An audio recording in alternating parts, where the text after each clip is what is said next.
And we're back with part 2 of On the Couch with Hulu with Tony Southwell. Tony, we were talking about Bob Jane before last week on your recent episode. Now we're talking about part 2 of that story with Bob Jane and the Gold Coast race. Yeah, that Gold Coast race. It was actually the second Gold Coast race that I was a part of. So it was the third race up there. The whole weekend was there's so much went on. First of all, I was saying that this businessman who I was working for, very well-respected businessman and a very well-respected guy in the racing community, had offered to take my car up, and along with the car that he was the majority owner of. And when we arrived, we unloaded, and the owner or the driver and part owner of that car, his wife came and approached me with a bill for $1,400 for bringing my car to Surfers Paradise in the owner of their car's truck. But this driver was charging me. It was an invoice written out to his business. Yeah. And I took it off his wife, and I looked at it and I said, "What's this?" She said, "Oh, that's a bill for bringing your car up." And I said, "Okay, I'll just give this to the owner of the business and ask him about it." And she just grabbed it back off me and took it and walked away. They were just trying to steal money off me. This guy and his missus just tried to steal $1,400 off me by pretending that they had a right to charge me for my car being in the same truck that was the only thing. My car was in the same truck that their truck car was in, because they didn't own the truck. This guy was the guy you're racing against, weren't you? He's one of the guys who raced in the... Like years later, this same guy and his wife ripped off hundreds of people in the motorsport and motor industry with a pyramid scam called a jet airline seat thing where you bought seats on the airline, and as more people bought, they pushed your seat to the front, and as you pushed someone out, you took their money, and when you get to the front, you take all the money from the people in the plane. Yeah, right. But what happened was this guy, not only was the pyramid thing a scam, he was actually had pretend people in the seats. Yep.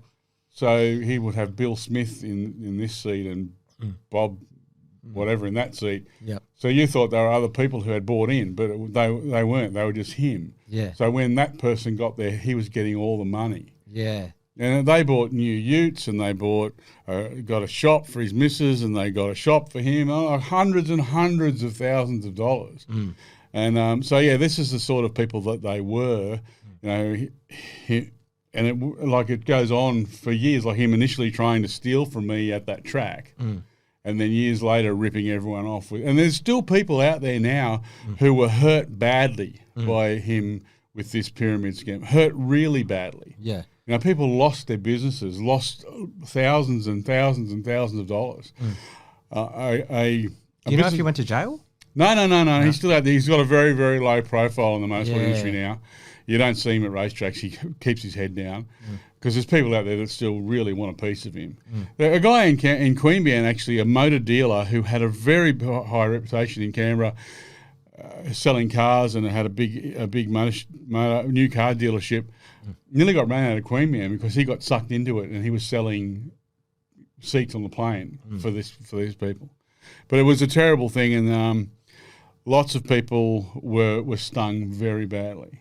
But it just sort of goes to the character of these people when that happened, and then you look back a few years ago when they just tried to steal money from me at the racetrack.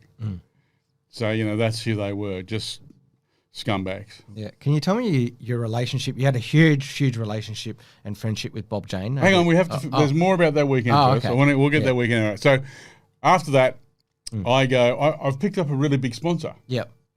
$10,000 for the weekend. But Gold Coast race meeting was great because you got to pick up. There was sponsorship available. It was national. It was on Channel 9. Yep. Televised. It was the commentators were Eastlake and Darryl Eastlake was commentating. Yeah. Yeah, and what's his name? The bike racer that died. Wayne Gardner. No. Oh, I'll tell you about him. Daryl Beatty. No, the one that died, the Pommy. Barry Sheen. Barry Sheen called me a cunt. On national television, yeah. Yeah, okay. It was really funny. So I have to go to this really large automotive business to pick up my sponsorship check, I imagined. And they wanted me to drop off some T-shirts. I had T-shirts printed for the race meeting and had their name on them. So, because they were going to come to the track and all that sort of stuff. So I went there and I had a big bag of shirts. When I get there, I go in, I meet some people at the front office. The owner and his wife weren't there, but I was directed into the back office. I go in the back office and there's a stunning girl there, young, 19, I think she was, and she's the daughter. She hands me an envelope with $10,000 cash in it.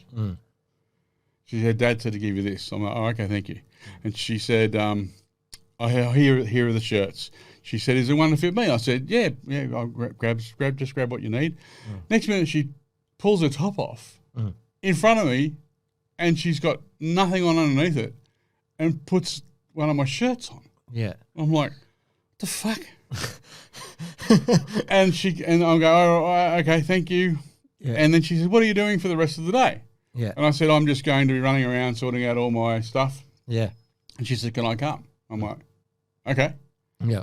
So I go to the racetrack, and by this time my crew had arrived, and Peter Masters and his wife were there, and Tracy sees me turn up with this girl. Yeah. Fuck. Because she knew what I was like, and she was filthy. Yeah. And she let it be known how filthy she was. Yeah.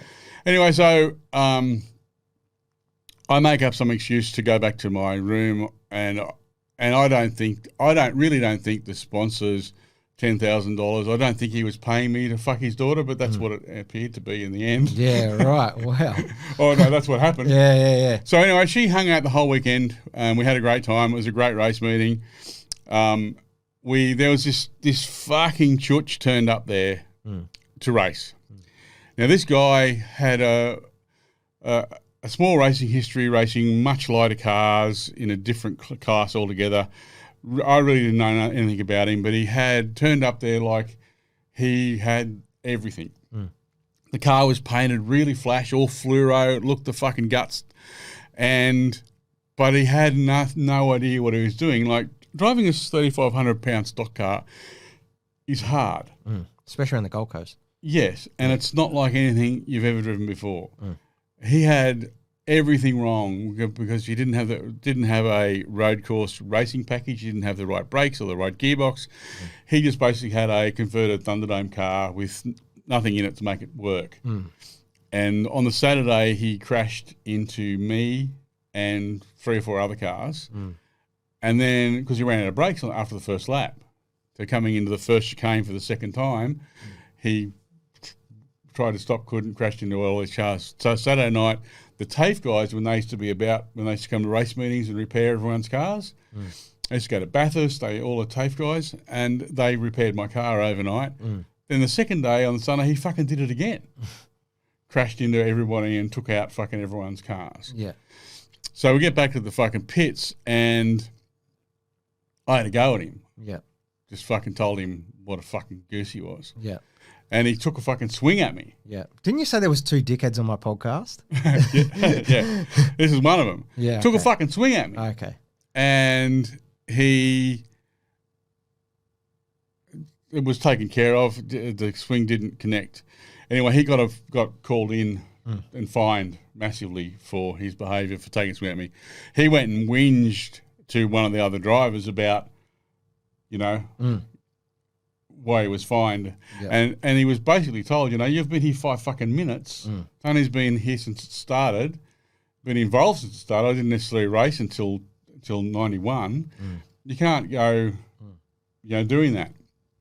The very next race at Calder, he was practicing. He was out there going around and around and around.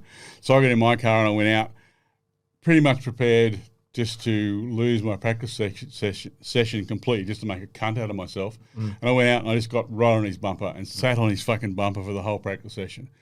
When he pulled in, I realised he wasn't driving the car.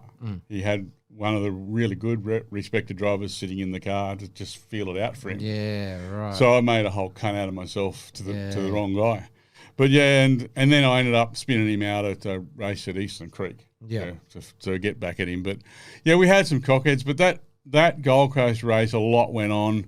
But I was really in a bad situation. My life was really turning to shit, and I was behaving really badly. You know, I was taking drugs and I was chasing girls and I was drinking and partying and carousing and really not caring about how I behaved or who got run over with my behaviour. And people like Tracy Masters, you know, were really good to me because they would pull me into line.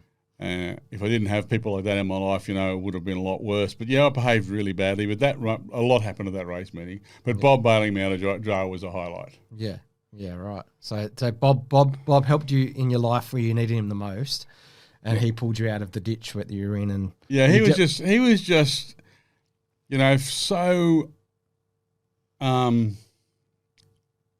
underspoken. You know, he would tell you if you were wrong. He would tell you if you were a dickhead. But like that day when he come and got me, he didn't say anything to me. He didn't have to. I knew what he felt without him saying a word. But yeah, it was good. It was good to have a relationship with him. And so he helped you a lot, and that's why you love him and praise him on the. Oh yeah, I mean there were so many races that I like the first race that I couldn't do.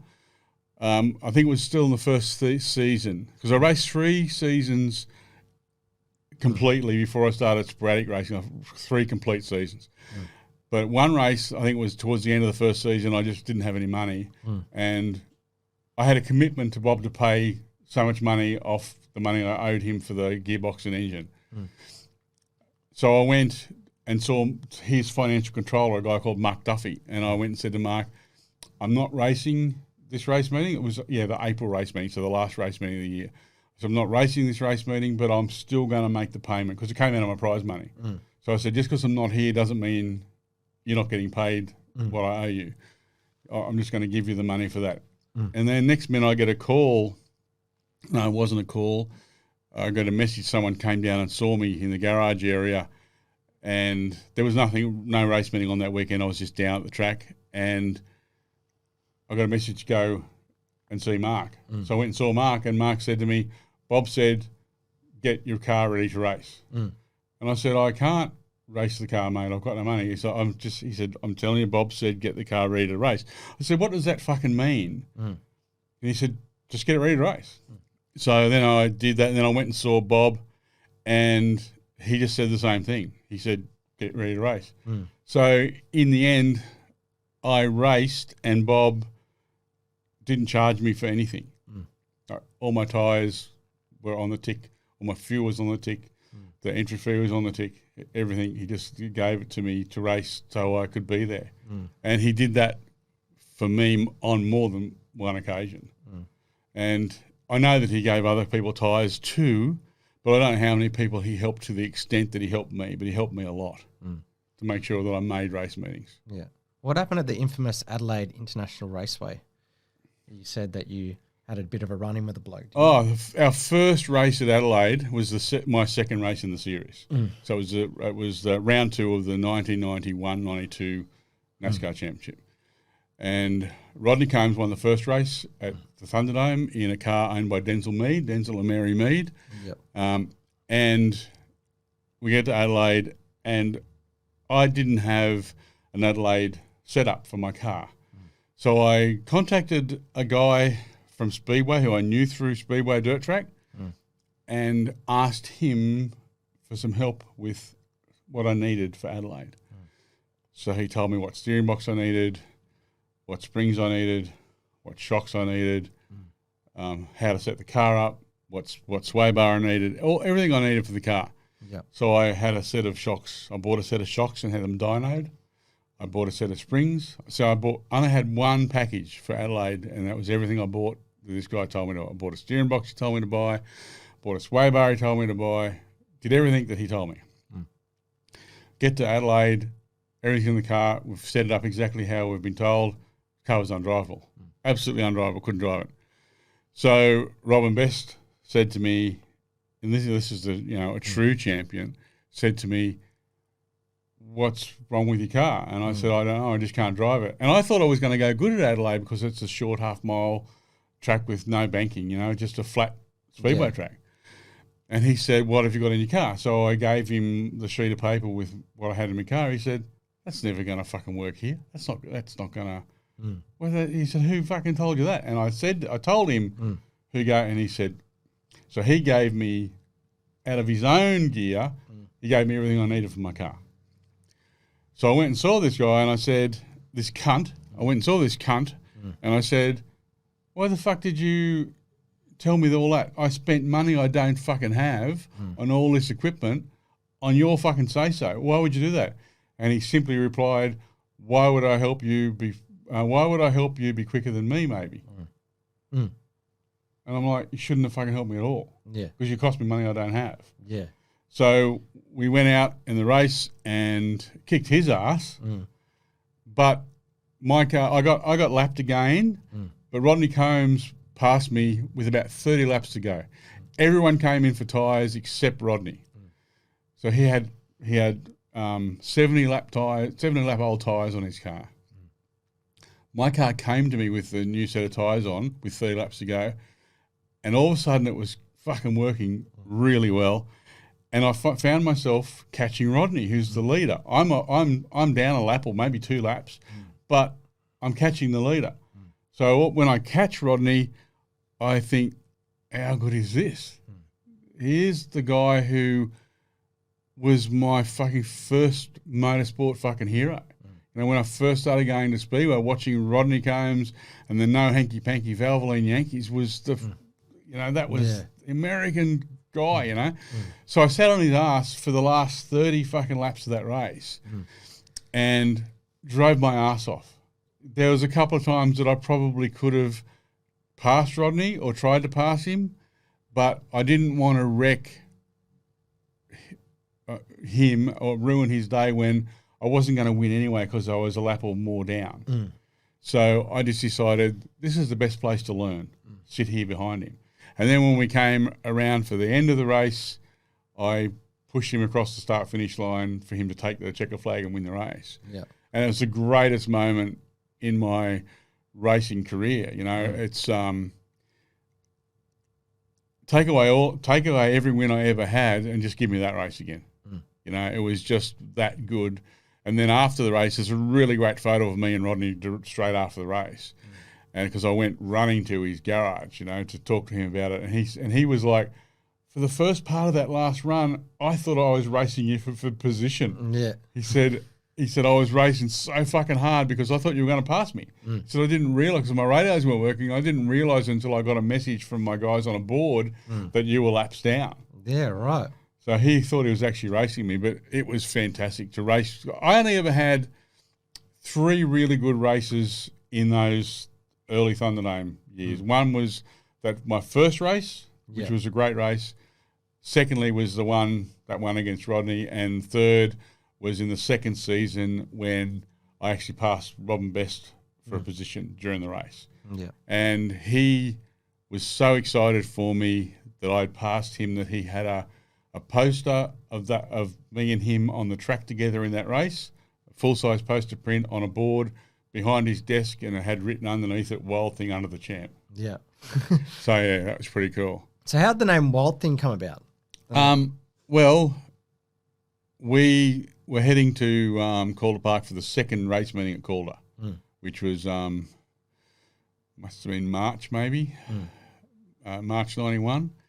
And we knew that I was told, got a message from these guys who brought out a magazine called Rolling Thunder magazine that there was a story about me in Rolling Thunder magazine. So I was pretty fucking excited that someone had, because, I didn't think anyone had noticed us at all because we were underfunded team in an older car and starting near towards the back. So I didn't think we had any impact on anything. I didn't think we were noticed.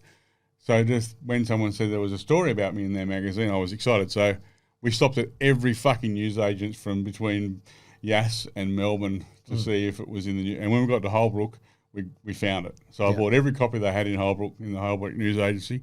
And when we opened up, there's a 2-page article, and it just says, Wild Thing arrives. And which was so fucking funny because remember I told you in the first episode that I used to sing Wild Thing when I was a young bloke. Yeah. So it was really quite funny. So we get to Melbourne, walk into Rob and Best's shed, and first thing he says is, "Here's fucking Wild Thing," and because he'd seen the article as well, and it just stuck. And then when we get to the track, the program had a big 2-page spread about me as well. So when they, on the Sunday before the race, they would get a bus and they would take all the stars up into the crowd for an autograph session. They had tables set up for everyone to sit at. Yeah. David Maidment, who was one of the guys who worked there, he still works for Kim, I think, or works for George Elliott maybe. He came and got me and said, "We want to take you up to the crowd to sign autographs." Yeah. And I'm like, "Me?" Yeah. And it was Alan Grice, Kim Jane, Barry Graham, all the big boys, and me. Yeah. And we get up into the crowd, and I'm sitting next to Gricey, and everyone's bringing the program to me to sign because I had my pictures in the program. And Gricey passed me his pen, and he goes, "You're going to wear yours out." You know, just made a funny joke about me signing so many autographs. Yeah. But it was awesome. It was awesome for that to happen. So we did have an impact. And all of a sudden people were liking me. Even though I wasn't having success and wasn't running at the front and didn't have a really flash new car, people were really sort of liking the privateer battler, I suppose, and the character that I might have been, and they were digging it. And so we had lots of fans, and people were always coming for autographs and always hanging out, and it was good. Yeah. And when we went to the Gold Coast, that first Gold Coast race, a mate of mine printed 200 T-shirts and 200 caps. 200 caps are really cheap with just a number 17 on the front. They were fluor orange, and we sold out. We sold every fucking T-shirt and every cap at the Gold Coast. Yeah, right.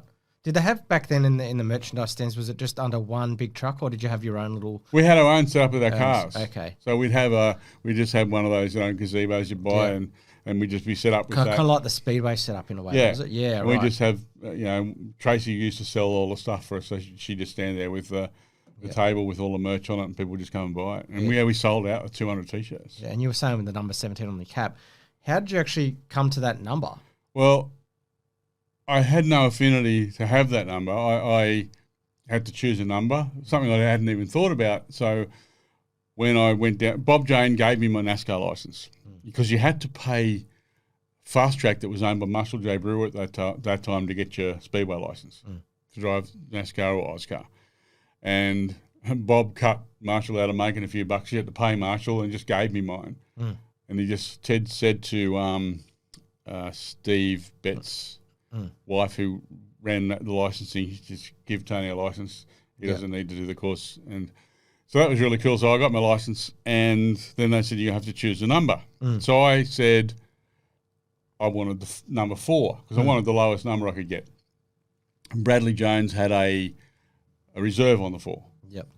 So 1 was taken by Jim Richards, 2 was Barry Graham, 3 was Alan Grice, 4 Bradley had a reserve on, 5 was Max, 6 was the Laws brothers, 7 was Barry Blake, 8 Bradley had a reserve on as well, 9 was Tony Howlett, because when Fred's series stopped racing, Tony Howlett took over the number.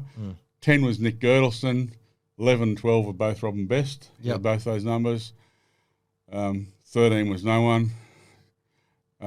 14 was available, 15 was Charlie O'Brien, 16 was Steve Harrington, and then there was 17. So it was 14 or 17 were the only 2 that were really available. And I didn't really like the look of the 14. I didn't think it looked good as a number on a car.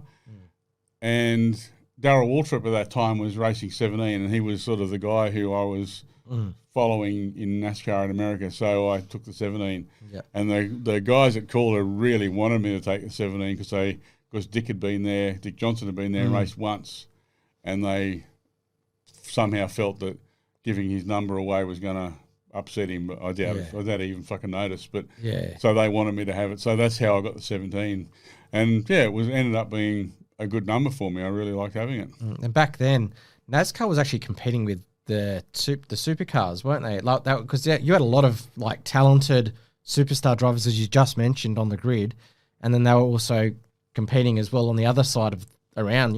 Speedway was trying to take off NASCAR here, but it never actually technically took off like the supercars did, because back then they were kind of fighting towards the two. That first race that I was in, that when we had 56,000 people, 13th of October 91, the competing Australian Touring Car Championship round with Brock, Johnson, Seaton, all those guys. Yeah, they had 1,400. Yeah, 1,400 people. Yeah, we had 56,000 people. Yeah, so at that moment in time, we really had Australian motorsport by the balls. Yeah, but after 95, when we lost the NASCAR sanctioning, someone dropped the ball, and it wasn't. It was. I think we all have some blame.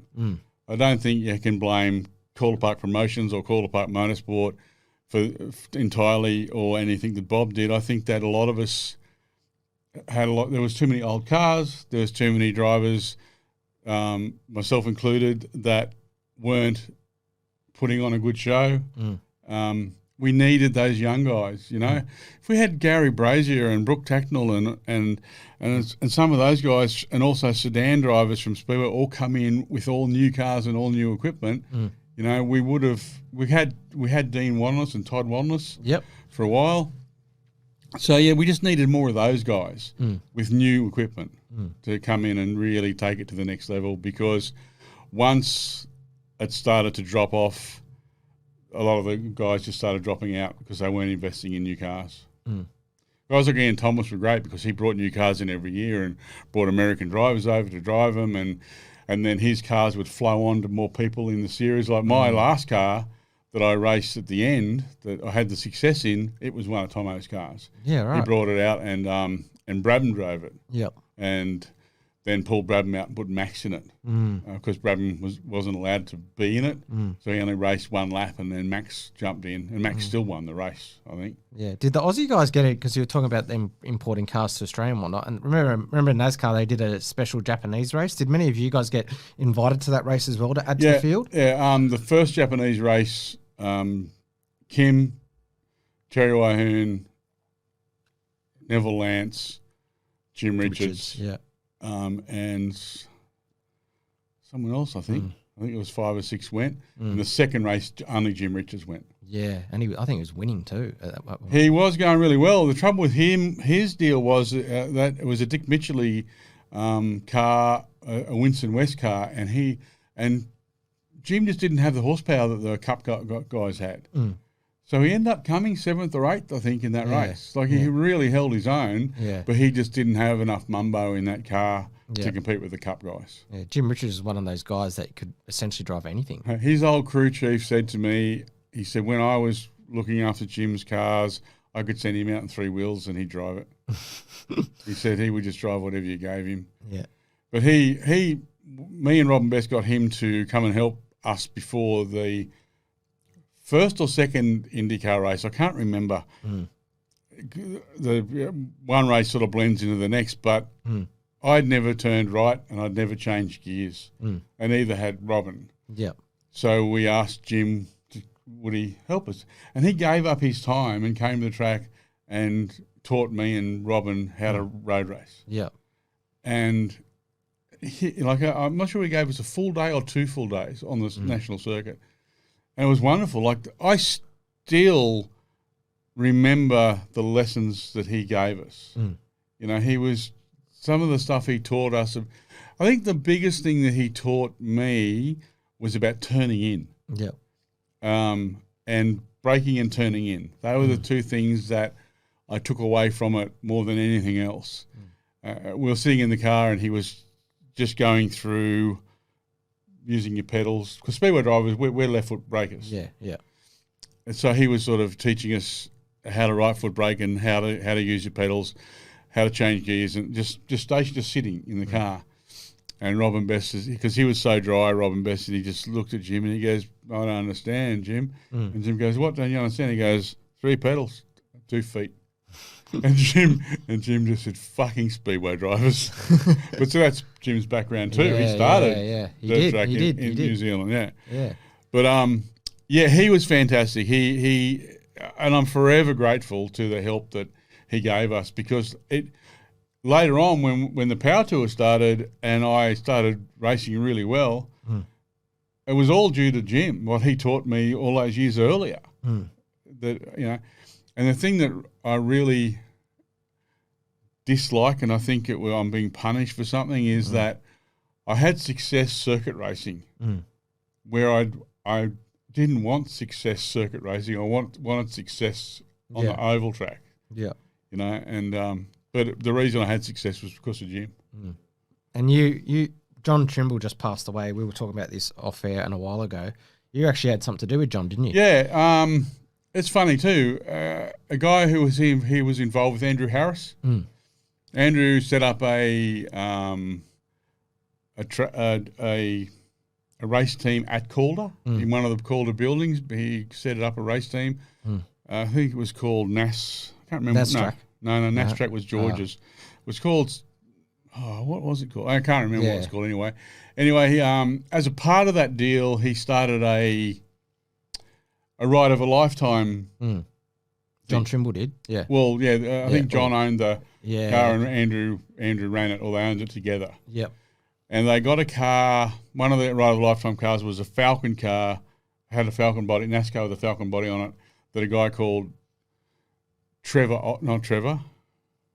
His name was Oliver. Mike Oliver drove in the early days of NASCAR, and he actually broke a record with it at the Yuyang testing ground, the Ford testing ground. Yeah, yep. He did a 200-mile-an-hour run in this Falcon. Yeah, right. Falcon NASCAR. Yep.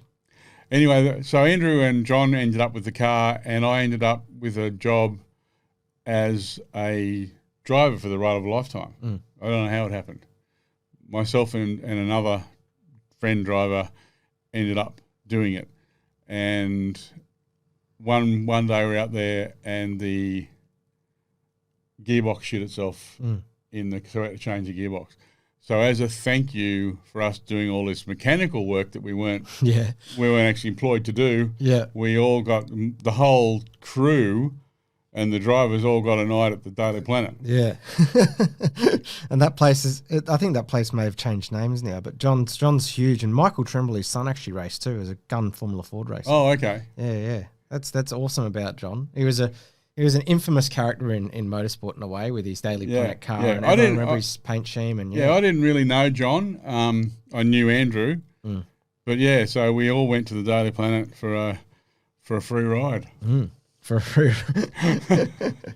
so you were telling me, a while ago, that John Sidney was a big part of your career. He was one of the guys that believed in you. And he did. When the start of the second season, Dave Handley, who built my engine, great guy, great engine builder, told me my engine, because I ran the same engine for the full season. He told me that it needed to be freshened up, and I said, I'll do this first race and then we'll do it after that, because I'll pick up the prize money for the first race meet and we'll use that to freshen the engine up. And I blew the engine up. Blew it to pieces. Yeah. So Barry Graham then leased me an engine. So I used that Barry Graham engine for a couple of race meetings. And then John approached me and told me that he's watched me race and he really thinks that he loved the way I went in turn one. And he said, I think if you were in one of my cars, you would win. And he offered to give me an engine deal. Now, he was charging $5,000 a race meeting for people to rent an engine. He gave me an engine for $1,000 a meeting. And it just stayed in my car. Yeah. And the only time it came out was when he freshened it up. Yeah. So he gave me carby, he gave me everything I needed to race, and just supported me so much. When we went to Adelaide, Barry Graham couldn't come to the Adelaide race meeting, and John had both his Valvoline cars there, and John tried to put a deal together for me to drive that second Valvoline car. Yeah, right. Yeah. Wow. Yeah, that's pretty cool. He said you got to go and get your hair cut first. I had long hair. He said go and get your hair cut. He said I can't have you driving one of my cars with hair, but it didn't happen. Yeah. But it was just nice that it was spoke of. So yeah, John was very good to me and looked after me immensely. We had an incident. We went to race at Eastern Creek the first time the NASCAR cars went to Eastern Creek, and they did an inspection on my car, and they found that my seatbelts, my harness was out of date. And it was out of date maybe a week. And the guys said you need to get, the inspectors decided to get, use their massive fucking power trip they're on. Yeah, yeah. You need to get seatbelts. I couldn't get fucking seatbelts. I couldn't get a new set.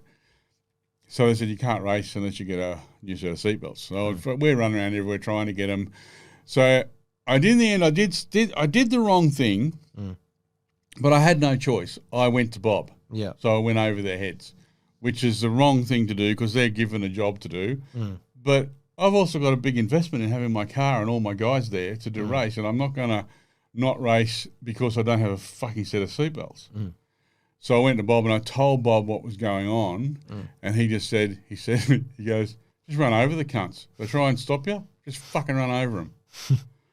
And I said, well, I don't think I can do that. He said, look, this is my fucking show.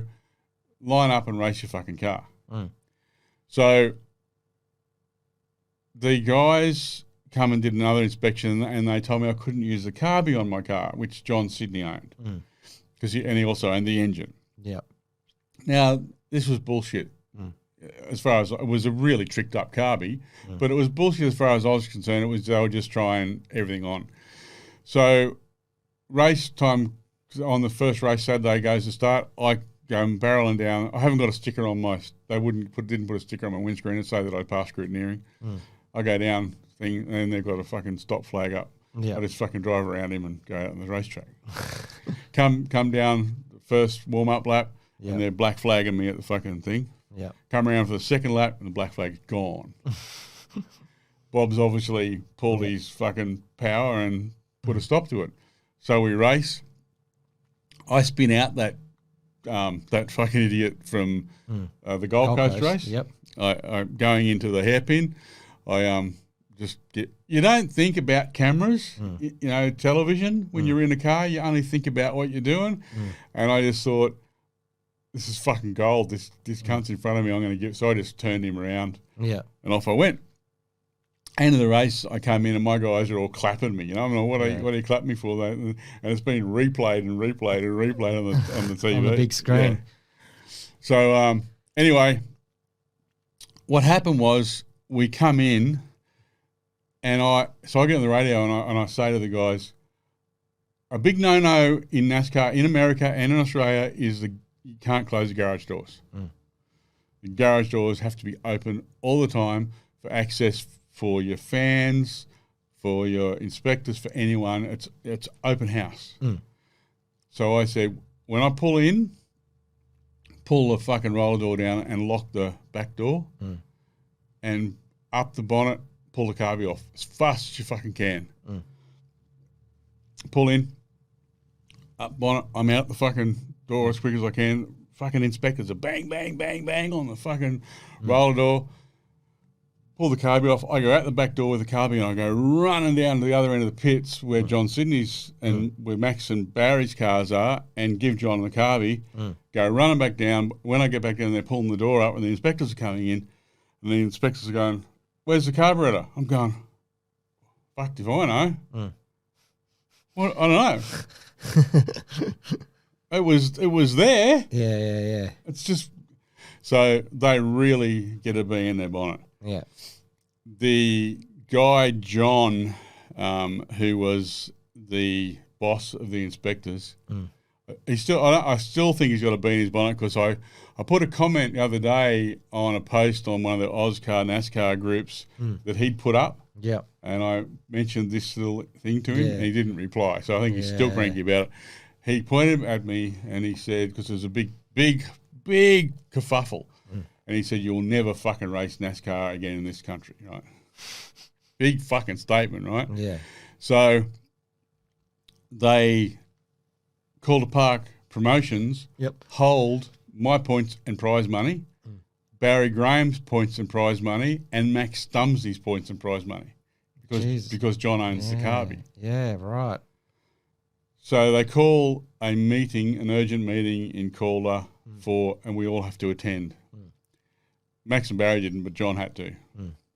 And I was really upset because I thought John's going to be so pissed off with me because something they got to shift to me, it's affecting him. So they send the Carby away to someone else for analysis. Carby comes back and Bob's got the Carby. We go to this meeting and this John guy who's the inspector, another inspector's there, Barry Graham's there, Bob Jane's there, and myself. And Al Basnight is there. And Bob has got the Carby with a report and he hands it to John, the inspector, and the report says the Carby's legal. Yeah. And Bob just says, "End of meeting." Yeah. Yeah. And so we got our points of prize money and it was all over and done with. But yeah, they had the shits with me big time over it. So yeah, there was lots of that sort of. But see, they were so. I'll give you an instance. We went to might have been the third race at Indy. My car got knocked back for being an eighth of an inch too low in the roof height. Right? Jesus, an eighth of an inch too low. Yeah. Brad Jones is in front of me with his car.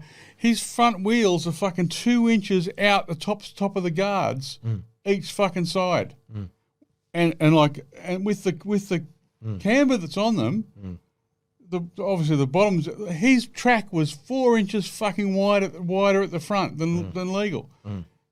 Bradley goes through with that on his front end. I get pinged for my fucking car being an eighth of an inch low. Yeah.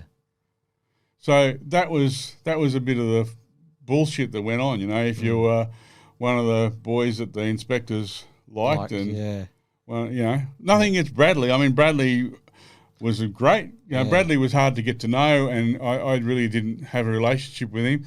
But fucking cunt could drive. You know, he's. I hate the term underrated because it just says I don't like the connotations, but I don't think Australia motorsport realised just how fucking good he was. You know, that race that him and Craig Lowndes when they came second at Bathurst, fuck me dead. What a drive from Bradley. Yeah. You know, and he was pretty much unbeatable in the Oz cars. Now that guy had, you know, that partnership him and his brother had was gold. You know, Kim just understood the rules, understood his way around the rules, could make a car work, and Bradley could just drive the fucking wheels off anything. You know, incredible combination, him and his brother.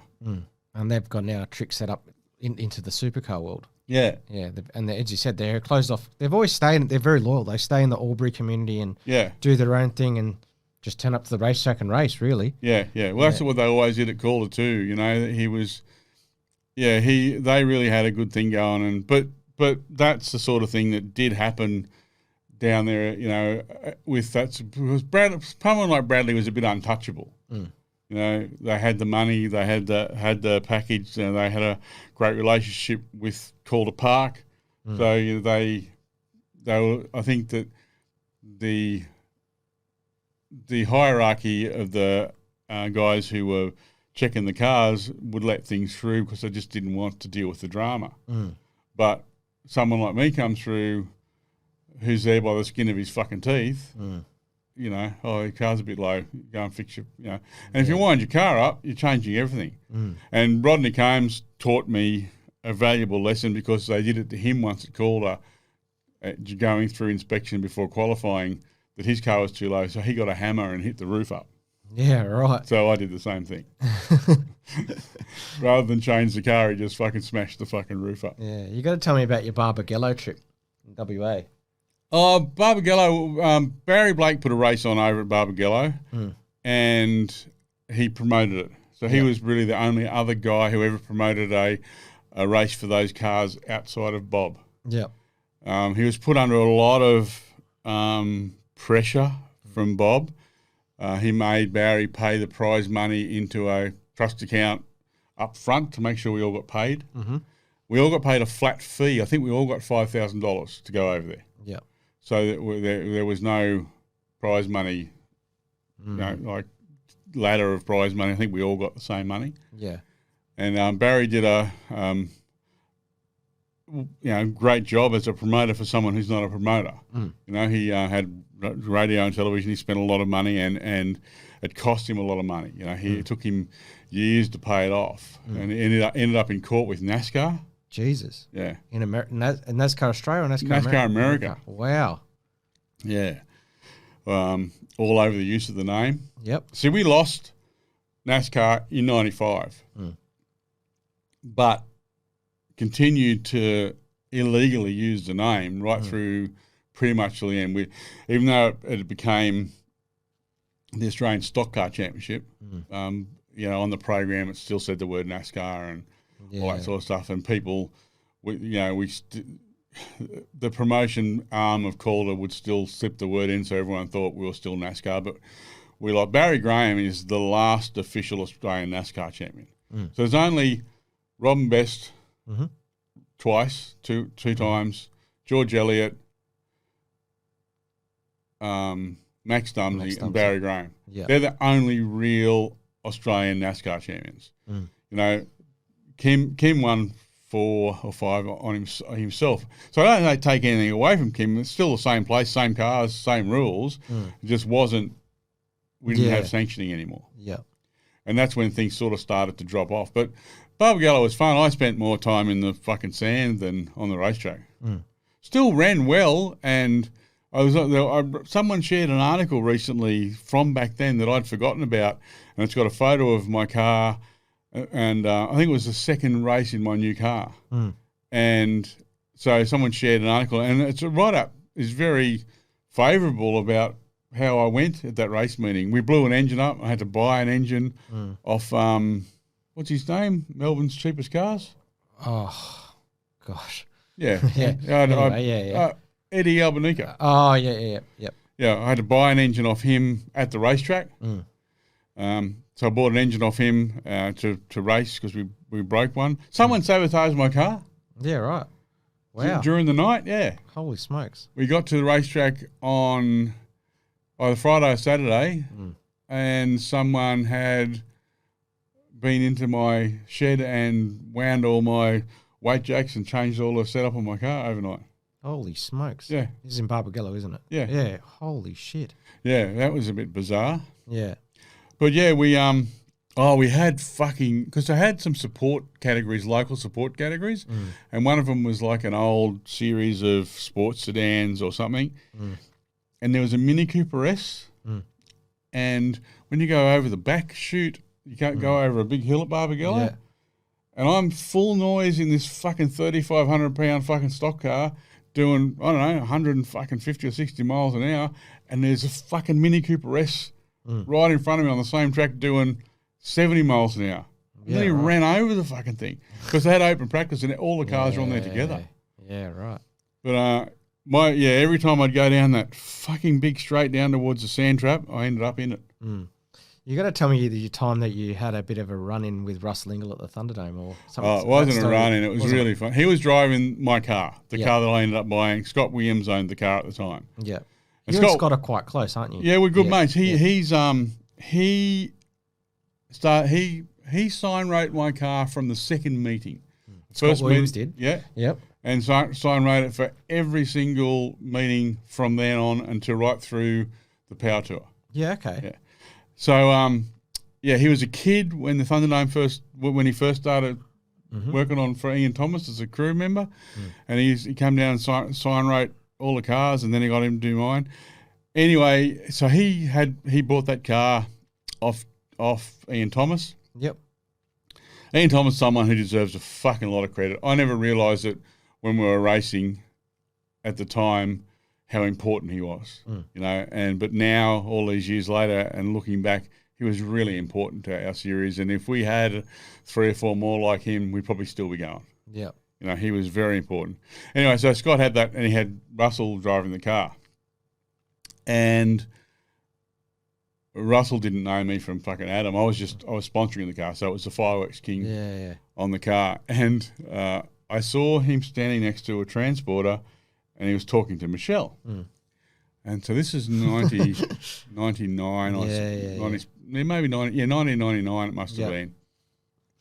Oh, no, it might be earlier than that. Yeah, it must be 99 because me and Michelle were together. Mm. And I thought, oh, here's a fucking golden opportunity. Yeah. So me and Russell had met, but he didn't know me. Yeah, yeah. And Michelle's beautiful. Yeah, yeah. And bikini model and all that comes with that. She's really beautiful. So I walk over really sternly to Russell and Michelle, and I look at Russell and I walk right to his face and go, what the fuck's going on here? And I just bunged the jealous boyfriend on, and he fucking shit his pants. Yeah. Like, he might not admit it now, but he fucking shit his pants. He's like, no, nothing, we're just talking. And then I just grabbed him on the shoulder and said, oh, mate, I'm just fucking pulling your chain, But I got another good story about Russell is we went to Bathurst and we raced Bathurst prior to that and won with the car at Bathurst, beating Kim, and he did 3:19 down Conrod, which is the fastest ever sedan. Yep. With had the John Sidney engine, and that same year, Glenn Seaton did 3:04 in the Supercar. Yeah. Which was still a John Sidney engine, so the fastest supercar.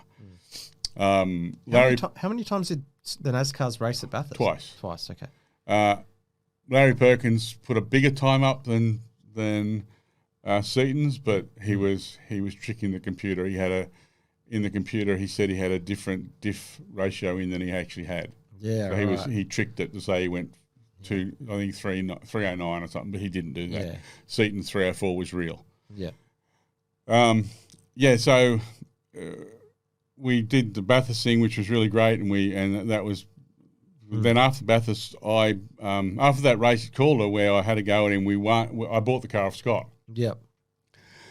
And took it back to Canberra. We resprayed it. Scott come up to Canberra and all sign read it in a totally Fireworks King now with a 1-800 I'm King down the sides and the whole box and dice.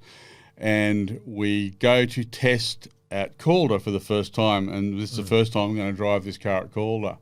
And our engineer, who's no longer with us, really good bloke, funny as fuck. If you remember that fucking Charlie Sheen show, Two and a Half Men. Two and a Half Men with the clothes. Well, this is this guy. Yeah, right. Really good looking. Wears those the shorts and fucking women all over him, Yeah. So we go there to practice, and I'm fast in the car, really fast. And we come in, and we're just sort of debriefing on how I'm going in the car. There's a bit of water running down the track from some rain that's coming out of the ground above. And every time I went through the water, the car would slip on the water, and I just didn't worry about it. I'm just into it flat out. And he says to me, I just had a good conversation with Rusty and talking about Russell Engel. And I said, oh, yeah, what? He said, he rang to see how you were going. And I said, oh, yeah. I said, what did you say? He said, I said to him, well, he's fucking quicker than you were. And I thought that was really good because, Russell never really was that great on the Thunderdome. He did good. He was, obviously up there, but he didn't. That sort of racing isn't what he does. He's obviously really good at the circuit racing. Yeah. He proved that at Bathurst the Bathurst 1000. Yeah, well, he proved that in our car too, by winning that race so convincingly from Kim. Yeah. Kim put it to him. It's a shame that our car didn't have Kim's engine because Russell's entry speed onto the Conrod was 4 or 5 kilometres an hour faster than Kim's entry speed because of Russell's driving, how he got onto that. But Kim would catch Russell almost in top speed by the time we got to the bottom. So if Russell had that engine with the entry speed and the extra acceleration, he probably would have topped, 325 or something like that. So it would have been a big difference. Yeah. So you were talking about before about the Power Tour. Can you explain more about that? Well, Power Tour came about. We had an emergency meeting at Calder Park for the future of NASCAR. Yep. And Bob Jane, he had that thing where garage cock pullers, for guys who own racing cars, and it's just to fucking pull their cocks over and say, I'm a fucking racing car driver. Yep. And there's fucking lots of them. And so he said, all right, I want to see where your money is. Yep. I'll put on another race and another series if all you guys put $5,000 each in to guarantee you're going to fucking be here. Yep. And I said, all right. So I got a call from one driver who asked me would I put his money in, and from another guy asking if I would put his money in. So I put in money for 2 cars for me and 2 other drivers. And all these other drivers said they were going to do it. In the end, I think there was only, out of the 26 or 27 guys who said yes, they wanted to do it, I think there was only a total of 13 or 14 lots of 5,000, and 4 of them came from me. Yeah. So all these guys were just full of fucking shit. Yeah. All said they wanted to do it, but none of them were going to put the fucking money. And I can fucking name the cunts who didn't put the money up. I'm not going to, but they know who they are. They were full of fucking shit. They all said they wanted to be. They all put the pressure on Bob to put the event on. He said, okay, I'll do it, but you guys have got to put $5,000 up. We're going to lose the money. We're going to get it back. Yeah. But you got to put $5,000 up as an assurity that you're going to fucking race. Yeah, yeah. Didn't you actually help a rookie as well get into the sport and you never saw your money as well? There was a story about that. No. What happened was a guy bought a really good car for well, we didn't know it was going to be the last race at the Thunderdome. A guy bought a friend of mine. He's not a friend anymore. His views don't align with mine.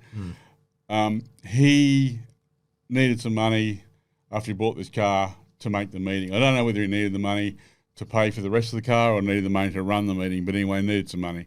So I gave him the money and to race the race meeting, and then never saw it.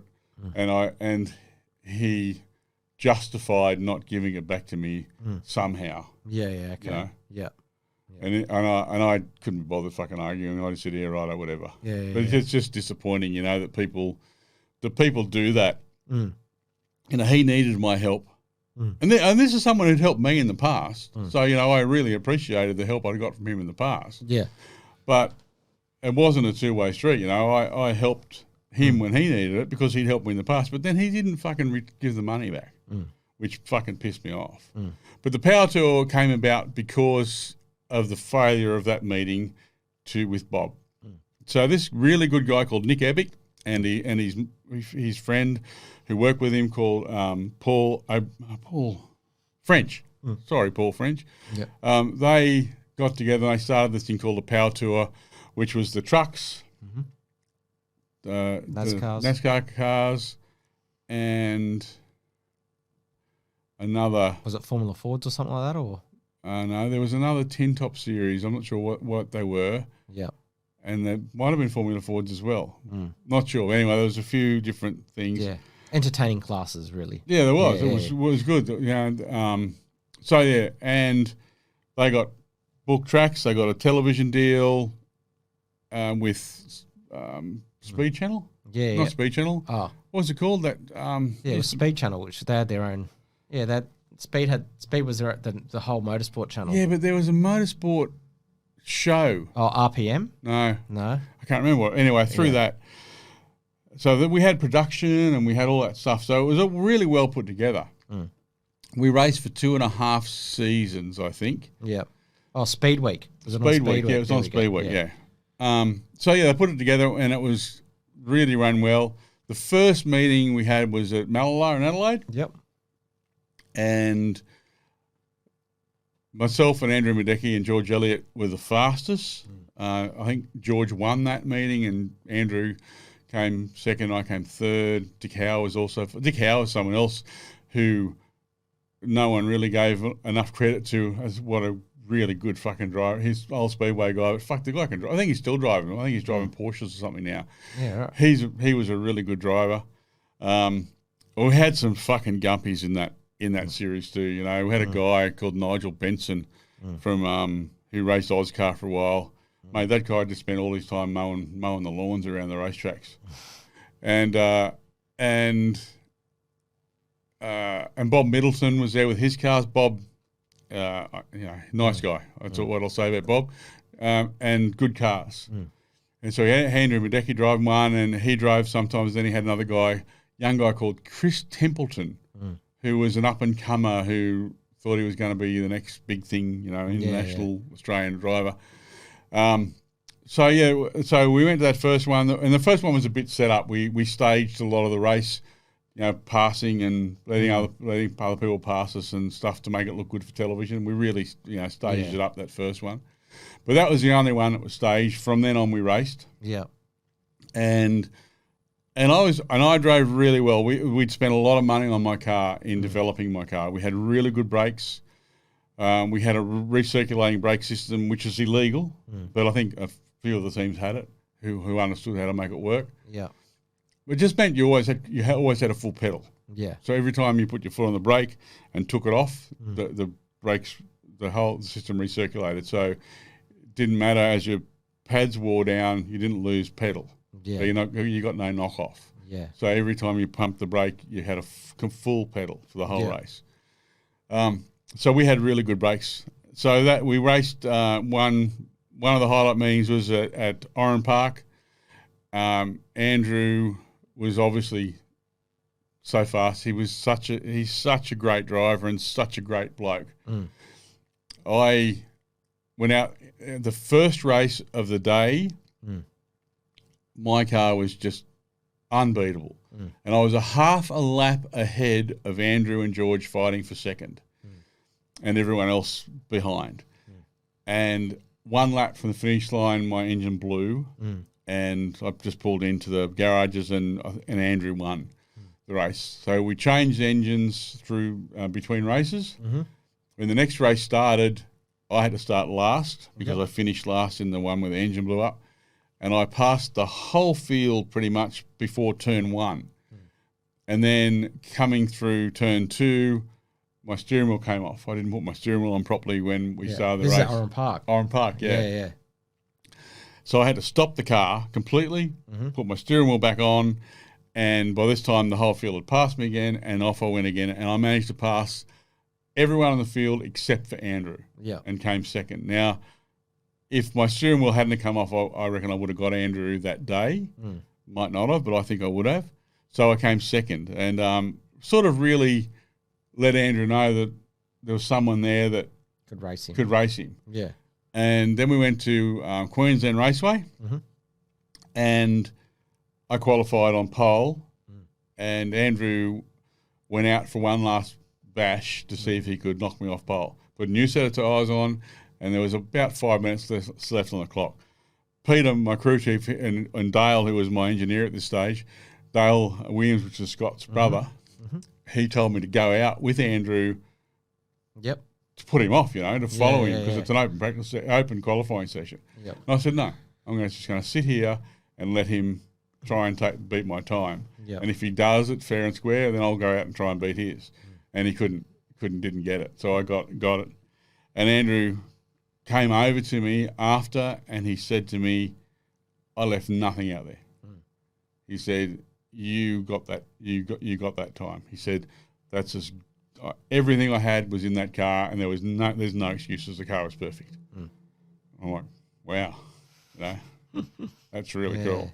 So then we went out to the race, and it was reverse grid. So I had to start last, and I passed the whole field within a couple of laps, and then we raced. Then basically Andrew was catching me. He was past the whole field as well, and it was just me and Andrew. And then coming down the front straight at Queensland Raceway, I know Andrew's a better driver than I am. I'm under no illusion. He's got so much more experience. So I needed to think of how I'm going to beat him. And the only way I could think of how to beat him was to rely on my brakes. So coming to the end of that straightaway at Queensland Raceway, all I did was look in the mirror. And when I saw Andrew's nose go, then I did. Yeah. Because then I knew that I was braking after him. Yeah. So I was threshold braking. I was just right on, as soon as I saw him, I would brake. And then coming around to second last turn back onto the straight, if I drove like a racing car driver and went out wide and turned in like you're meant to do, Andrew would get under me. He's got more experience than me. He would get under me. So I thought, I'm going to block his entrance into that turn and drive how you're not meant to drive. So I just came in close to the corner, braked, and then drove around real sharp around the corner, and then just out-accelerated him down the straight. And it's really funny because the guy's doing the commentary, which is not Warren Luff, his dad. Oh, Ian Luff. Ian Luffy. Yeah. Luffy's like having a go at my racing, saying, it's Tony's inexperience. He doesn't know how to turn in properly. He hasn't done any road racing before, doesn't know what he's doing. But it wasn't my inexperience. It was the fact that I know Andrew's better than me. And I wasn't going to give him that opening by me, taking a proper racing line. And it bode well for me in the end because I won the race. And then Andrew again after the race came over and told me that I beat him, which was really good to hear. And he said to me, you're the best out there. Yeah, that's awesome. Yeah. Didn't Rusty French and you team up as well? Yeah, Rusty come and drove my second car for a while. Yeah. Which was he's such a great guy to be. Him and his wife would come to every race meeting, and she would make all the food and these wonderful sandwich platters, the flashiest sandwiches you've ever seen in your life. Yeah. And Rusty would, come and he paid me every race meeting for the car, and we actually had a 1-2 finish at Winton where Rusty won and I came second. We had some great duels, me and Rusty together, and he was really good to have in the. We also had a Formula One test driver release my car for a couple of race meetings. Yeah, right. Do you remember his name or not? Duncan Bain. Okay. Yeah. Okay. Pommy guy or a French guy. Yeah. Duncan Bain. Yeah, he raced. I think he won a race in one of my cars. Yeah. Okay. George Elliott's son Graham rented the car for a couple of race meetings. And then the very last race for NASCAR stock cars in Australia was at Calder Park on the national circuit, and I had Rodney Crick, great driver, race driver. Yeah, Rodney Crick, yeah. His son Cameron's in Supercars now. Right. Yeah. You can't say enough about that weekend. Rodney was a great guy, and he drove my second car. So we had 2 fireworks skin cars. He also had some Shell sponsorship. So we drove those 2 cars, and I just said to him before the race, mate, I know this is my car, but if you're on my road, I'm going to run you over. Yeah. Because I'm going to win this race. This is the last race in Australia for these cars, and I'm going to win it. Yeah. And it was a great race. We had a great field of cars, some really good cars and some really good drivers. And a young guy from down in Melbourne who has an exhaust business, I think. He, Neville Healy, maybe. He put on a really good show. He would come from nowhere. He rented an ex-Alan Grice car and drove it. Yep. And he was hard. He was hard to beat. He was one of the guys on that day that really fucking put it to everybody. So we won that, and Rodney came second, and then we had a huge fucking celebration after that. Yeah. What was it like with the last race finishing up? Like, what was the celebration like, and where'd you party? Was it in? Well, we partied at the track. Yep. There's a picture of me actually doing a donut on my Harley outside the race garages at Calder, at 2 o'clock in the morning. We just partied there and big time all night. Me and Rodney did dueling donuts at the start-finish line when we came around after we come first and second. Bob Jane was there, and he was actually talking to Alan Rourke. Alan Rourke raced with us for a while too. He raced an old NASCAR car with us for a few races. He was commentating, and he said he was sitting with Bob when I won, and he said that Bob was a bit melancholy, saying that he wished he'd never given the cars up. He really regretted that we weren't still doing it. Yeah. It was good that Bob was there, but for that race, because Bob had nothing to do with the race; it was just at his track. Yeah. So that was quite a day. It was a pretty big day for us. Yeah. Big party. You were mentioning in your book about like at the study, you got your family. How'd you meet Michelle? Quite funny actually. I was living the Playboy life. Yep. I was going out with a girl who was managing a club in Canberra, and I'll tell you about that first. This is a story about Brad Jones. Yep. And Brad doesn't know this, so I hope he hears it. I was at this girl's club. This girl I was going with. I was at her club one day, and I was watching the news. And there was a story about Brad and Kim. It was a little documentary on one of the race shows about Brad and Kim and their success and what they were doing and all about them. And I said, cunt's been kissed on the dick by a pixie. Yeah. And she just laughed. She said, "What did you say?" Yeah. And I said he's been kissed on the fucking dick by a pixie. And she said, "What does that mean?" And I said, "Well, it just means he's lucky." I said, "He's not actually lucky. He's works hard, Yeah. And she's righto.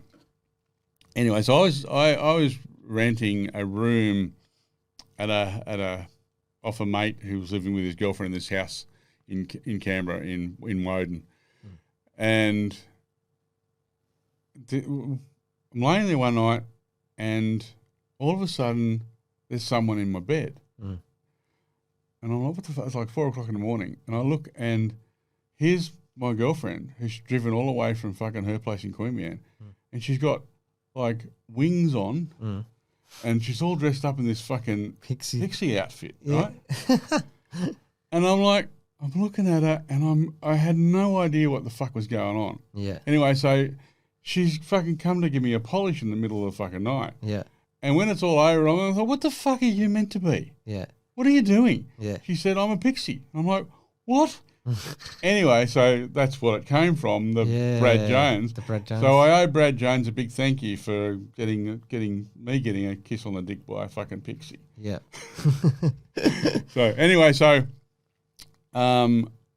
Michelle. So what happened was me and my partner in the fireworks business, we started a business called Big Boys Toys.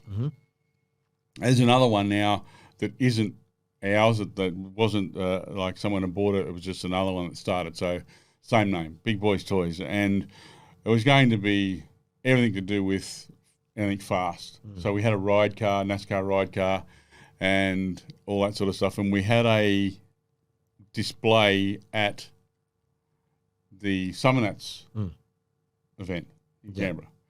Summer Nats event, it's the biggest... it's the biggest, crazy event conglomeration of fucking bogans all in one place at the one time. If you ever wanted to kill every bogan in Australia, that's where they are on that fucking day, Yeah, they rip and burnouts all day. And, yeah. Drinking piss. So we had a display there. And so we wanted to get two models, presenters sort of things, girls to be there. Yeah, I've seen the ads. And my mate Ray employed two professional models, which I was totally against, because I thought we can get two pretty girls locally and half the fucking price or quarter the price and probably fucking have some fun with them while we're at it, Yeah. But he employed two professional models, and one of them being Michelle. Yeah. So he asked me to come around to his house, and I was really pissed off because it cost us a lot of money because we brought him down from Queensland, had to pay for motels, pay to get him down here, $2,000 each for the day or something fucking stupid, It was, so he asked me to go around to his house to meet these girls. Unbeknownst to me, Michelle was actually one of his best mate's daughters, and this is how it all came about. Yeah. I go around there, and his wife had said to Michelle, when Tony gets here, I want you to play up to him and then fucking crush him because he thinks he's a bit of a ladies' man. Yeah. And because Michelle's 14 years younger than me. She only just turned 21 then. And because she turned 21 in November, and this was like New Year's. So, a month later. 2 months later. Anyway, Jean had said this to Michelle. And when I get there, I see these girls and like I'm blown away by Michelle. She's so fucking beautiful. And I have to take them to the Summonat. So I just we just bought Ray a brand new Jaguar.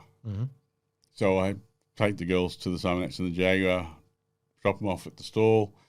They'll have to go and do some other stuff. And I hang out with them for a while, and I'm really connect with these girls. Like, we really just got on really, really well. But I wasn't spending the weekend at Summonats because I was actually had a bunch of family down from Melbourne. I was taking our ski boat to the river and we're going skiing. So I just said, spend a bit of time with them, and we swapped phone numbers or whatever. And for the next 18 months, me and Michelle just got to know each other. Like it was like old time courting, I suppose. Like I'd go to Queensland, we'd catch up, we'd go for dinner, or we'd even go to the movies sometimes. Nothing ever happened between us. Nothing ever close. We even went away. We went to New Zealand together because we sold fireworks over there in November for Guy Fawkes. Yeah. So we even went to New Zealand together, and nothing happened between us. We just spent a lot of time together and really got to know each other. She'd been with her high school sweethearts from when she was like 15. Yeah. Okay. So and then they broke up. They actually broke up when we were in New Zealand, and then that was in November. And then the following August, so 18 months after I'd met her, her and her dad came down to pick up a load of fireworks. And when they were leaving, she kissed me goodbye. And it was like, it was different. What the fuck? No. And so I rang her and said, what the fuck's going on? And she said, I don't know. And I said, I'm coming up. So me and a mate of mine, Marty, jumped in my car and we drove up there a few days later. And sort of just started slow, just spending some time together and seeing each other, and then ended up being together. Married. Do you have, and you've got, is it 5 kids together? We've got 6 kids altogether, and me and Michelle have 2. Okay. Yeah. Yeah, right. Okay. Yeah. But the other kids, basically, except for Natalie was older. She's my eldest. But the other 3, James, Craig, and Kate, were all brought up by me and Michelle. Okay. Yeah, right. Yeah. Yeah, cool. So and then me and Michelle had 2 after that. And we were going to talk ages ago about Junior Johnson and his impact on your career, and you're a bit of American, a bit of it back to America for a bit. Yeah, well, Junior was I'd met through Robin Best because Robin bought all his cars off Junior Johnson, and he's he's someone who never ran for a NASCAR championship. He won a lot of races, but he never ran a full season. So if he had of, he'd probably be considered one of the greatest ever. You only got to look at his stats of how many races he raced and how many he won to realise that he was a real force.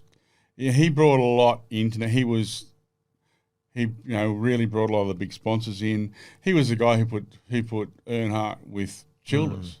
Yeah, he did a lot of in NASCAR, and he was such a normal person. He's like Elvis in America. Like people in Australia who think Elvis Presley is famous. In America, Junior Johnson is just as famous as Elvis Presley.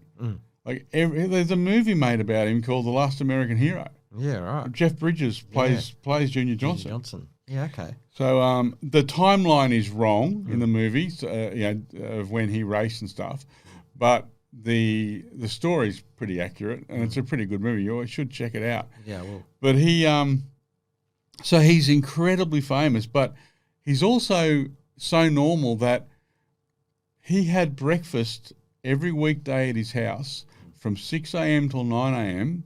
For anyone who wanted to turn up. Anyone could just turn up at his house and he cooked them breakfast. Awesome. So can you imagine doing that for Jimmy Barnes or fucking Dick Johnson or fucking someone in Australia who's famous? You know?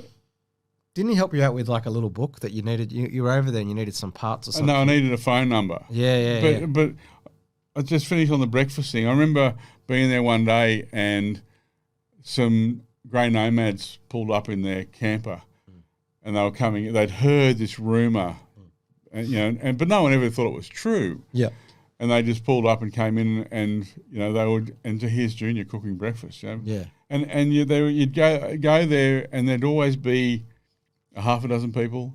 And the reason that he wasn't swamped was because people didn't believe it was true. They didn't believe you could just turn up at Junior Johnson's house and he was going to cook you a feed. And, so I wanted Jeff Hammond's phone number. And anyone who doesn't know, Jeff Hammond's a NASCAR commentator. He was Darrell Waltrip's crew chief, worked for Junior Johnson. He's a very high-profile person in the sport. And he's one of those people who are pretty untouchable. He's so well-known. He's not someone you can just reach out to. So what happened was Robin Best had bought a lot of cars off Junior, and one of the cars that Robin bought was the car that Darrell Waltrip won the very first All-Star racing. Yeah. And when Darrell won it, he blew the engine up crossing the start-finish line so they couldn't check the engine. And the car was a real cheater, so NASCAR told Junior never to bring it back to race. Yeah. So he sold that car to Robin, and Robin won the first Australian championship in it. And Neil Bonnet, who won that very first race in Australia, actually said in the drivers' meeting that Robin had the best car here. So that was the connection. So what happened was Robin wanted to restore that car, and I needed to get a letter of authenticity off Junior Johnson, a letter of authenticity off Darrell Waltrip, and a letter off Jeff Hammond. And I wanted Jeff Hammond to look at some of the details of the car so he could write that letter to say it was the car. So I said to Junior Johnson, I said, mate, any chance I could get Jeff Hammond's phone number? And he said, over on my desk, there's a scribble pad. His number's written on that scribble pad somewhere, like real matter of fact, And I dare you to try and get Jeff Hammond's phone number. You fucking won't. You just can't do it. So I go over there and I sit at Junior Johnson's desk, and literally fucking everyone's phone numbers on his scribble pad. Everyone who's anyone in motorsport, every fucking driver, every fucking team owner, Hendrick, Childress, all of Tony Stewart, everyone's fucking phone number is written on his fucking scribble pad. Yeah. They're all there. Yeah. So I'm a bit shocked, and I'm thinking about writing everyone's number down, but in the end I only take Jeff's number. Yeah. But that's how Junior was. Like it wasn't important. These people who are so famous aren't. They're just people. Yeah. So that was his attitude. And we went to dinner once in Bristol. We went to the March race at Bristol, and we had a table, and we're having a really nice dinner. And a fan came over with one of his friends, saw us sitting there, and wanted to, obviously say hello to Junior. And he said, "Excuse me, sir, can I say hello?" And Junior's like, "Yeah." Said hello. He said, "Can I ask you a question?" And Junior said, "By all means." And this guy goes, "Who was the best driver who ever drove you ever had drive your cars. And Junior, without batting an eyelid, just looked at him and said, I was. I was the best driver who ever drove one of my cars. And everyone just laughed. And then Junior said, but besides me, the best driver who ever drove one of my cars, and in my opinion, the best driver to ever drive a stock car is Darrell Waltrip. Yeah. Which I thought was pretty fucking incredible statement, considering the people who Junior had in his cars. Yeah. To openly say that Darrell Waltrip, in his mind, is the greatest driver to ever drive a stock car. And his younger brother, Michael, we were talking about this off air. He started a pretty trick setup with his race team. And the way he just, as you said he was like a sponsor magnet at one stage. Because he knew how to look after them. He knew how to mention them. He knew how to promote his sponsors. There was nobody better at it than Michael was. Like, Michael came out to Australia and raced at our first 2 race meetings. A lot of people don't realise that. He came out here and raced. He's and people don't give him any credit for, they always want to jump on him saying, he wasn't any good, blah, blah, blah.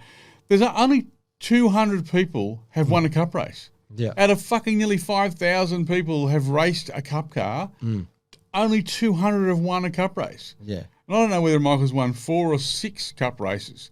He won an All-Star race. He won 2 Daytona 500s. And he obviously won some truck races. He won one at Daytona. And he, after retiring, came back and won a truck race. He won a bunch of bush races. He won a championship in that. I can't remember what that series was called before. Before the Grand National type of like Nations Cup type of thing. Yeah, well, they were little 4-cylinder cars. Yeah, okay. Oh, I know what you're talking about. And he won a championship. Like the guy, people just like want to put shit on, Sissy Mikey. Yeah, but he's a fucking great. Dale Earnhardt put him in one of his fucking cars. Yeah. And told him, if you drive my car, you'll win the Daytona 500. And he did. And he fucking did. Yeah. He won it twice. Yeah. So all these fucking garage fucking cock-pulling experts on the fucking internet machine who sit there and bag Mikey, they're idiots, because you get in a cup car and go win one. Yeah. Go win 2 Daytona 500s. Yeah. Tony Stewart hasn't even won a fucking Daytona 500. Yeah. So, and he's recognised as one of the greatest, rightly so. Yeah.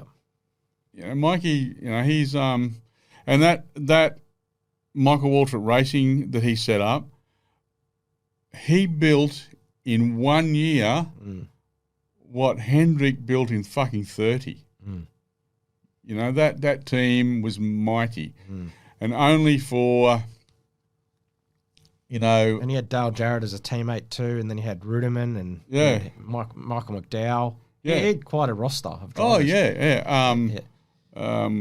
What's his name that end up going to?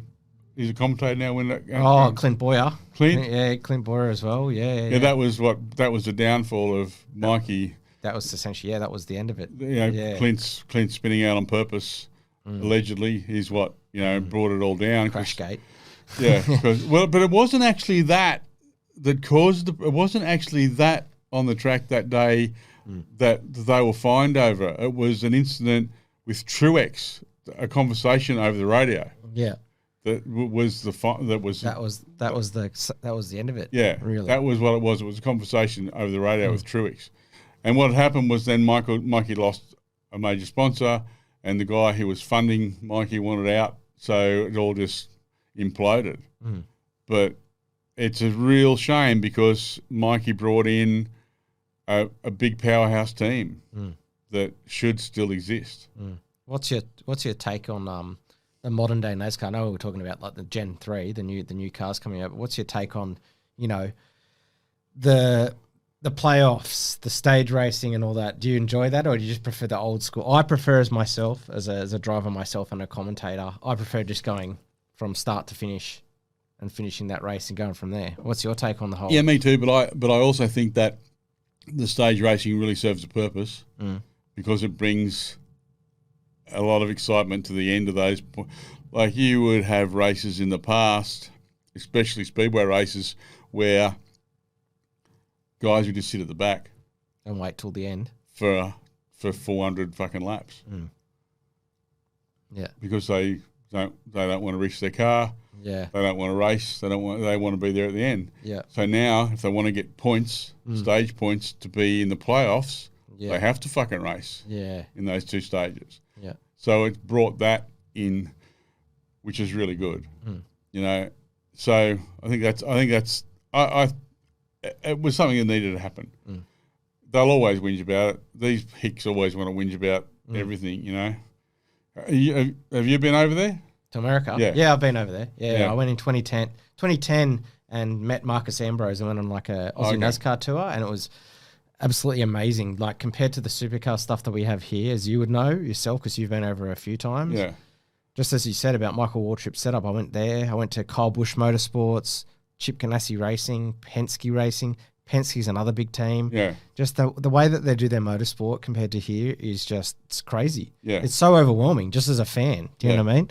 And Dale Jr., who I kind of helped copy my podcast off, he actually turned his old merchandise area into his podcast, into his podcast zone. So it's just crazy that the amount of money that they put into their car racing, the way that they generate sponsors is completely different to us as well, which I'm sure we'll talk about. It's just they just know how to create, atmosphere, so to speak. Do you know what I mean? Well, see, in the early days, like here in Australia, we have a lot of the sponsorship is created over merchandise. Like people sitting at home don't realise that a merchandise sponsorship deal is a deal where the sponsor doesn't pay any money. They just give you the right to use their brand to sell merchandise to create income. Yeah. And there's a few of those that have happened in Australia over the years, and I suspect there's probably a few of those now. People don't like you to know that, but that's how it works. Is like a big brand, like say Coca-Cola, for instance. That's a very marketable brand if you're a race team. Yeah. So you go to them and you say, "I don't want you to give me any money. Yep. I just want to be able to use your brand on my cars so I can sell merchandise." Yeah. So the sponsor gets free marketing from you. Yeah.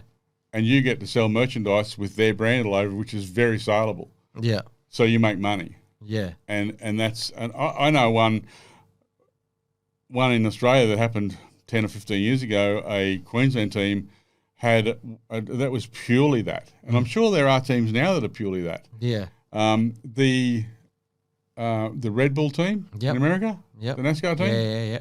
Yeah. Which had Casey Kane for a while too. That was one of those. Yeah. Well, Casey Kane's one of those guys. If he had spent less time worrying about his fucking eyebrows and more time worrying about racing, he probably would have done a lot better. Yeah.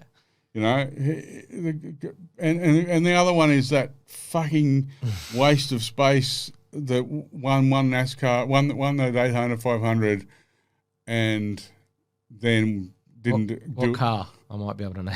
He was driving the Wood Brothers 21. Oh, Trevor Bayne. Trevor Bayne. Yeah, there we go.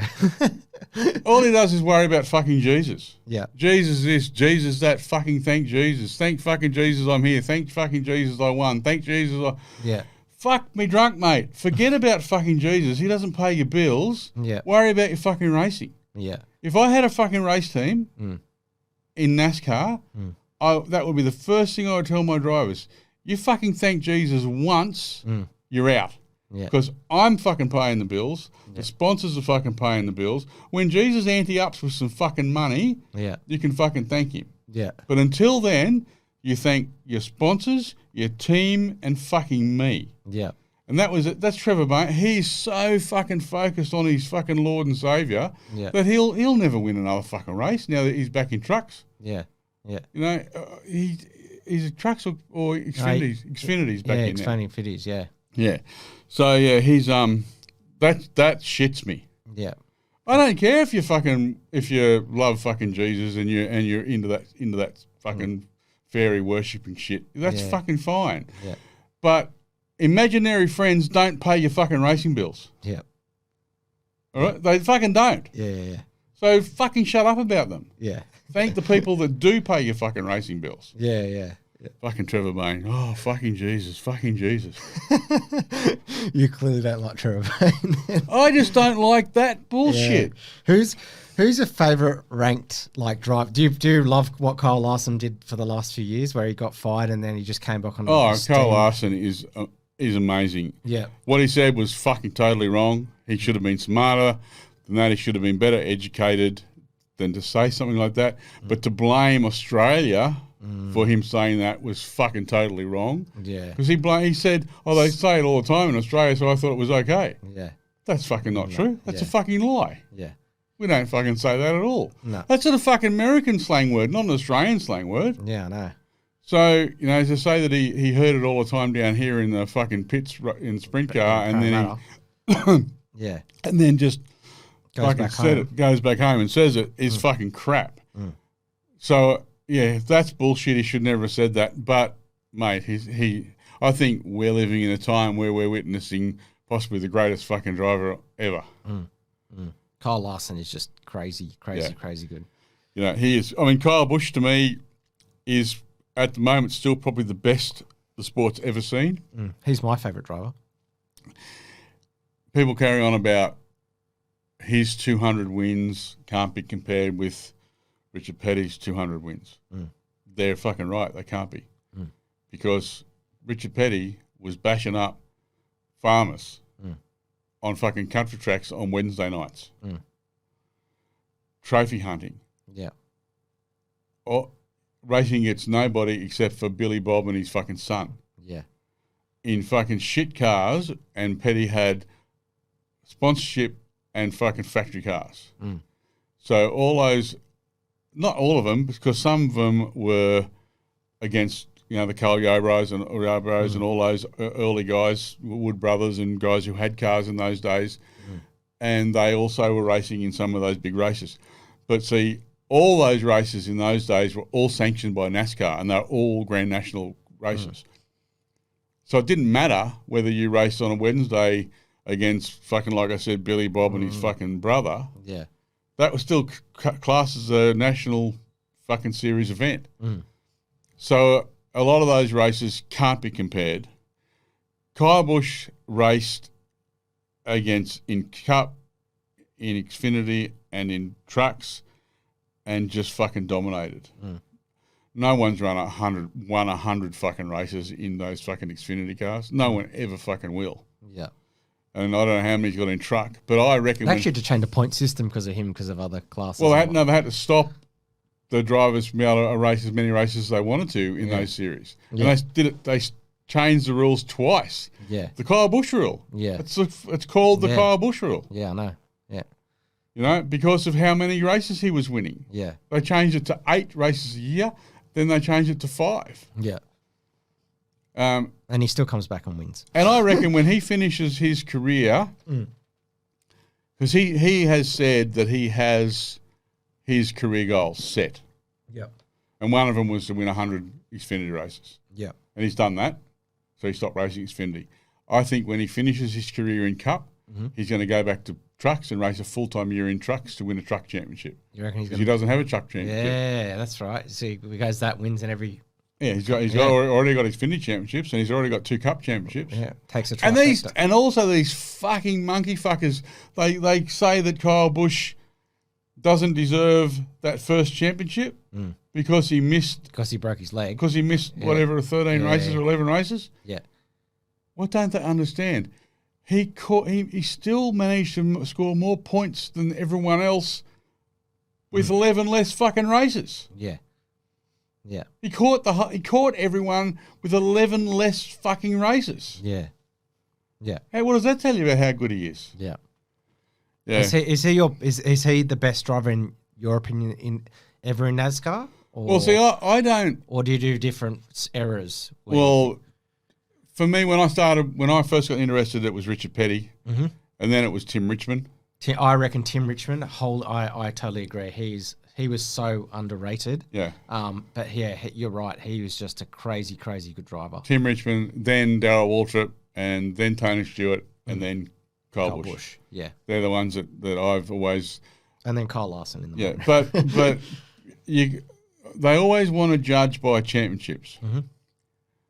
I judge, if you want to judge greatness, you judge by wins. Yeah. Because the way you win a championship changes. Yeah. Changes all the time. Yeah. But the way you win doesn't. You only win one way. That's by being the first to finish. Mm.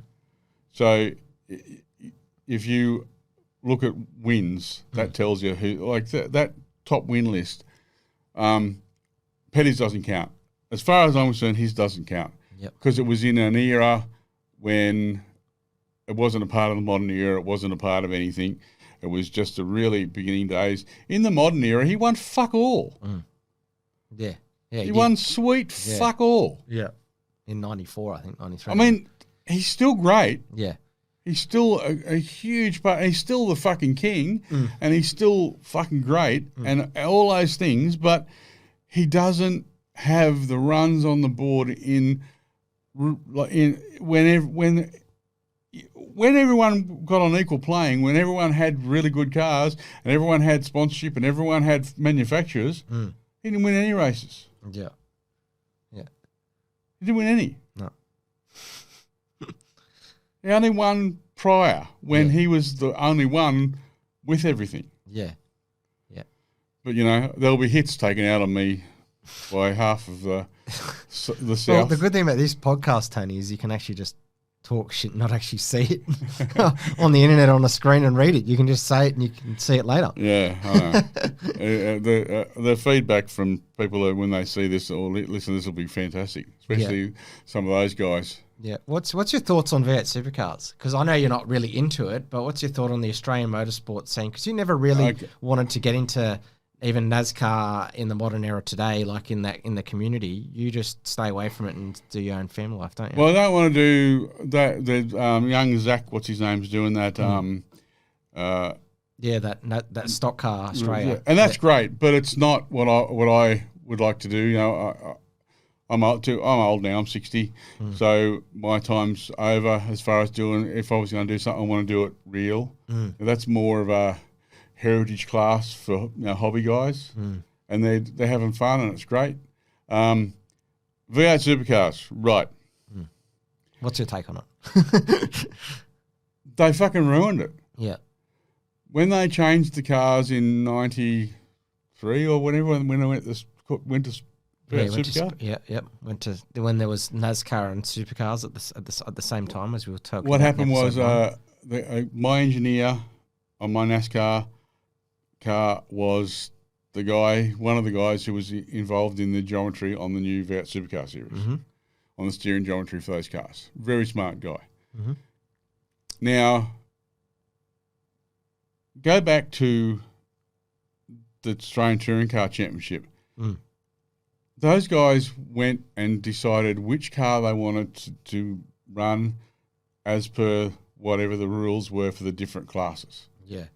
And they would go, and then they would bring it home, whether it be a body they bought off the manufacturer or a whole car, and they would build a race car. They would engineer their own race car within the regulations.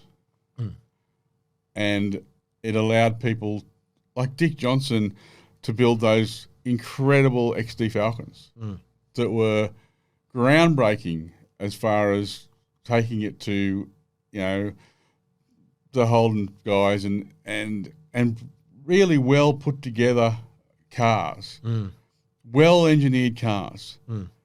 And that continued on. Like people like Bob Jane and Alan Moffat brought professionalism to Australian motorsport. They're the guys who really made it professional. And then the next era of guys, the Dick Johnsons and the Peter Brocks and the Larry Perkins. Wayne Gardner in there too. Wayne Gardner raced in Supercars. Yeah, he raced with us once too. Yeah. I've never seen anyone so fucking impressed with themselves in my fucking whole life as that guy. Really? Wayne Gardner? Oh, yeah. He comes into the drivers' meeting. He's never sat in one of our cars before, and the first question he said was, "What's the lap record?" and he just that's it. He just thought he was going to go out and fucking beat everyone. Yeah. Yeah. All right. So got Dick and Perkins and all and Brock and all those guys. engineering these wonderful cars. Larry Perkins, probably the greatest Oh, fantastic engineer. of all time. Yeah. Then you start this V8 Supercar series, and the first nail in the coffin, and people won't agree with me, was when Motec. Mm-hmm. Once you start adding anything to a car that costs money that isn't making the car race any better, actually race any better, what's its point? So they had Motec, then they add fucking more things, then they add more electronics and more fucking data and all this fucking stuff, and they change the car, they shorten the fucking cars up. Then you got these little fucking short doors on the Commodores to get the fucking wheelbase right, and they start then they go to manufacturing that flash new chassis 10 years ago, whatever it was. Yep. Then you go back a couple of years to that first Mustang that looked like a fucking Volkswagen. Yeah. They'd fucking bastardized these fucking cars to the extent where they can't be fucking fixed. You put There's a whole lot of error on those cars these days in the Supercars. You put a fucking body on that car that's meant to be a Mustang and it looks like a fucking Volkswagen Beetle, you're doing something fucking wrong. So all of a sudden you've got these completely fucking over-engineered cars that aren't designed by the race teams, that aren't engineered by the race teams, that are just fucking built to this fucking rule package. It's not a touring car anymore. It's a fucking sports sedan. Yeah.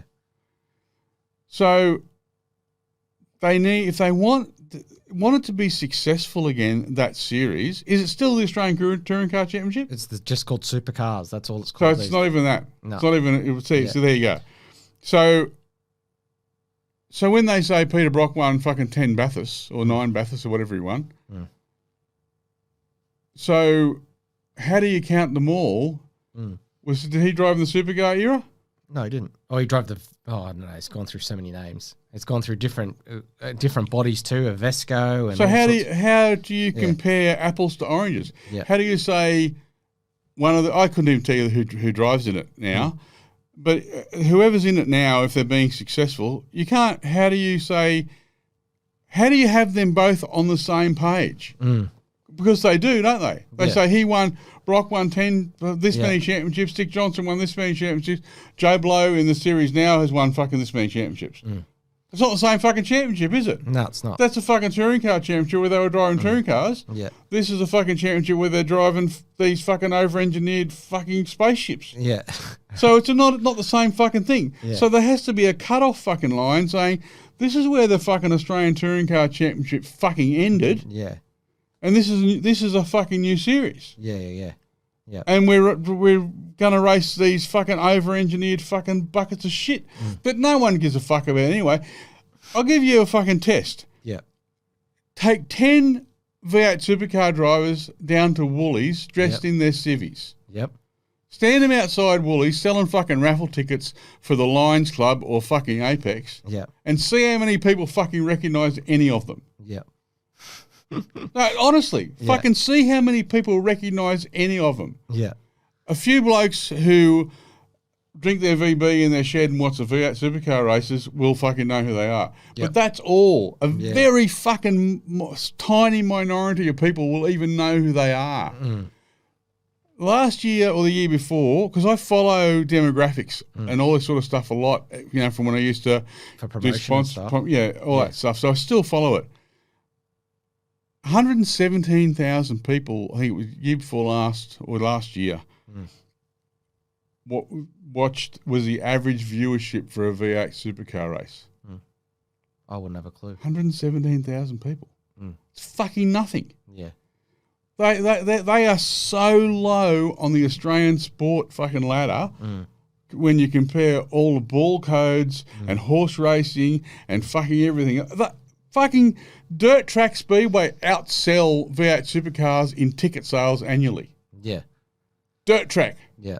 Speedway. Right? Sprint cars. Real racing. Yeah. That outsells it in ticket sales. And people go, oh yeah, there's more tracks and there's more fucking races. You know why there's more tracks and more fucking races? Why? Because supply and demand. More people want to fucking see it. Yeah. Yeah. You were saying like obviously we're sticking to the promotional subject, that Eastern Creek Speedway, you didn't even know it was on, or you didn't even I've been following that a great deal about that track being open. I mean a 70, nearly 80 million or $90 million investment by the New South government's fantastic. Oh, it's a but great the New track. South Wales government made a fucking huge mistake. They had a real fucking opportunity, and they blew it, because I've got nothing at all to say bad about the people who are running it, because I don't know them. I've had no relationship with them.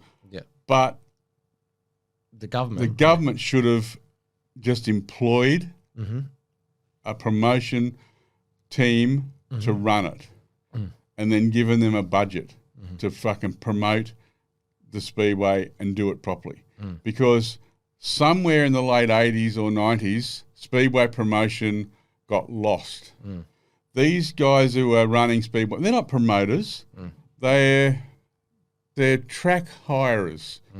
They hire their track out to race teams to run on and then sell tickets to people to watch. Yeah. Because I put on events, musical events. Yep. I produce, promote, and book musical events, right?